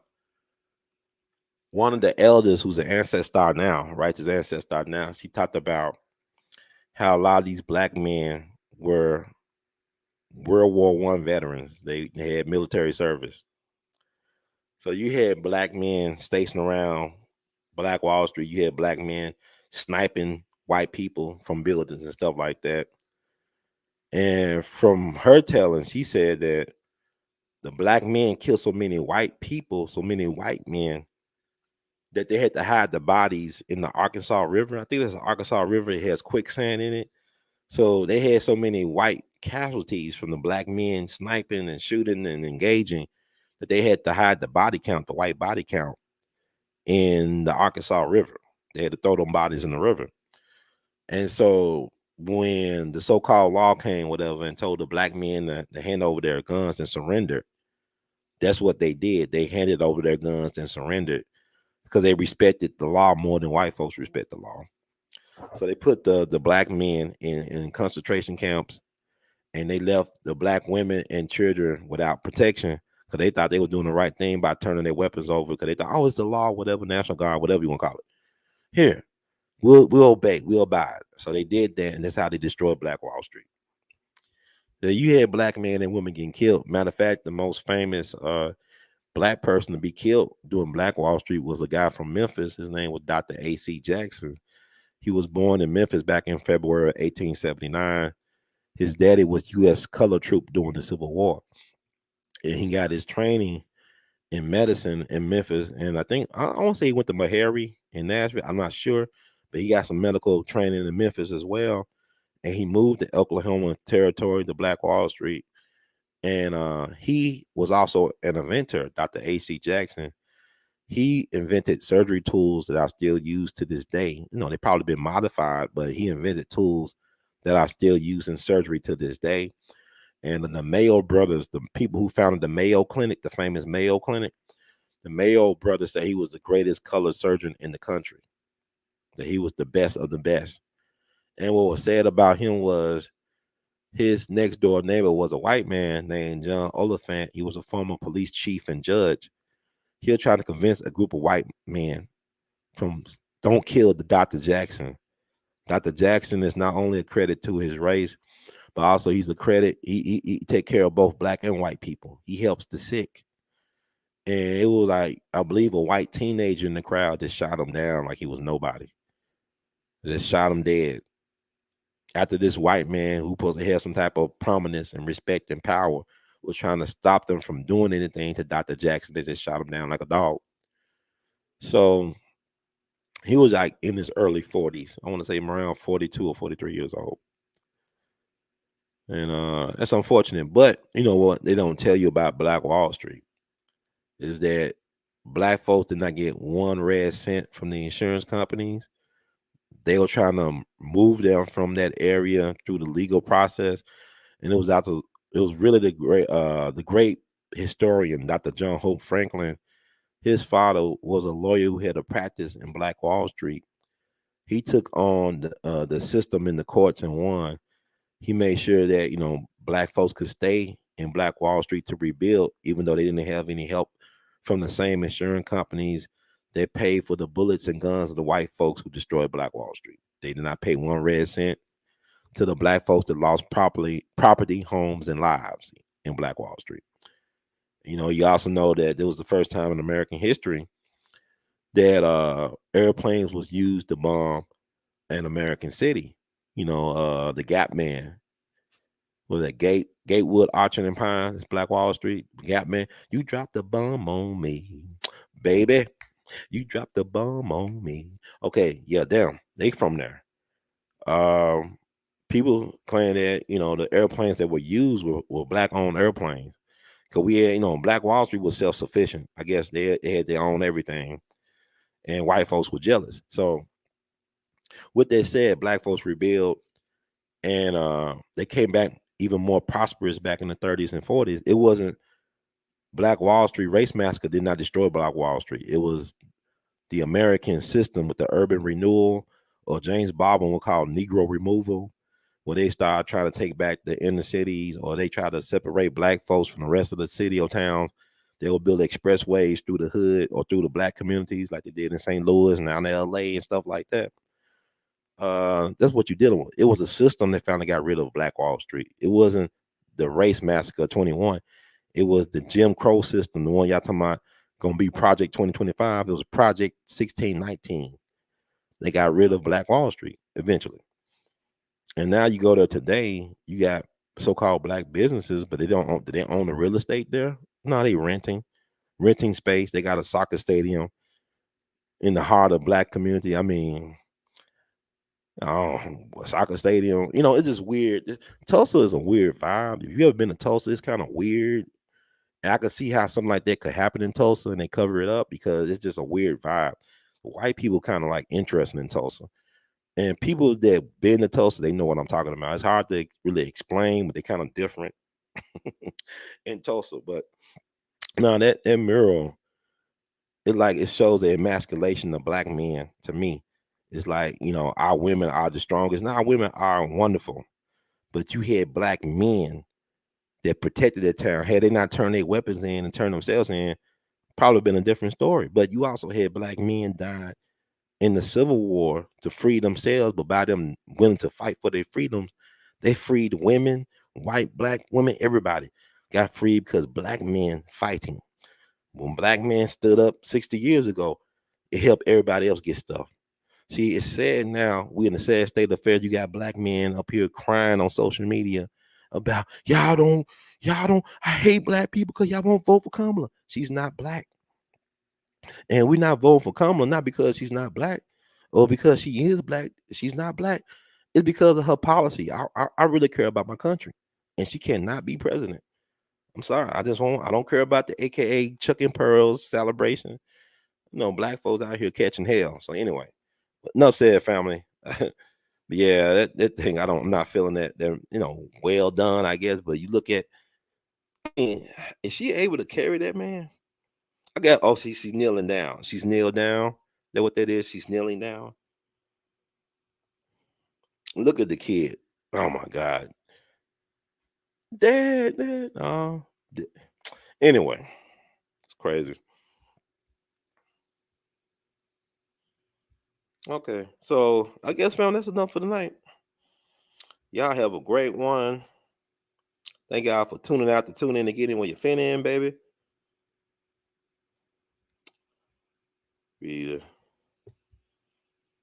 Y'all really active in the comments. But yeah, just make sure you check this out on We All Be TV too on YouTube or YT. Or you go to Ramadan.com/We All Be TV. Let me see. Trying to see. Make sure you subscribe here. Y'all got it?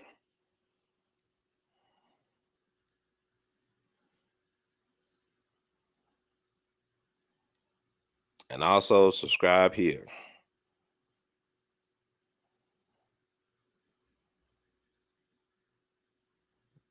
All right, family, that does it for tonight. In the words of Great Duke Ellison, we love you madly.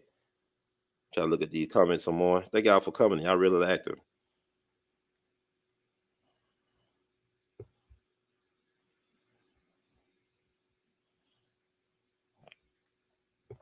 Said, where is the man say so on reproduction rights? Women are killing off our seed legacy, man. We walk around with right. And we got to be more animate and advocate. But also we gotta understand that, this been 60 plus years in the making, the destruction of the black family and the family unity, and not just black people, but it starts with us. We're the guinea pigs and lab rats for the rest of humanity. So this the breakdown of black family. And 60 years ago, some of the most married people in America was the black family. You had the black man, woman, and child all under one roof. But look at, how they used the government to replace the black man. Look at the movie Claudine with Diane Carroll and James Earl Jones. You be laughing, and then by the end of it, you be crying. So I mean, it's time for black men and men in general to stand up and be accountable, 10 toes down. It's tis the season. But thank you all. God bless. Take care, and know that the best is yet to come, baby, baby. One love. Can you dig it?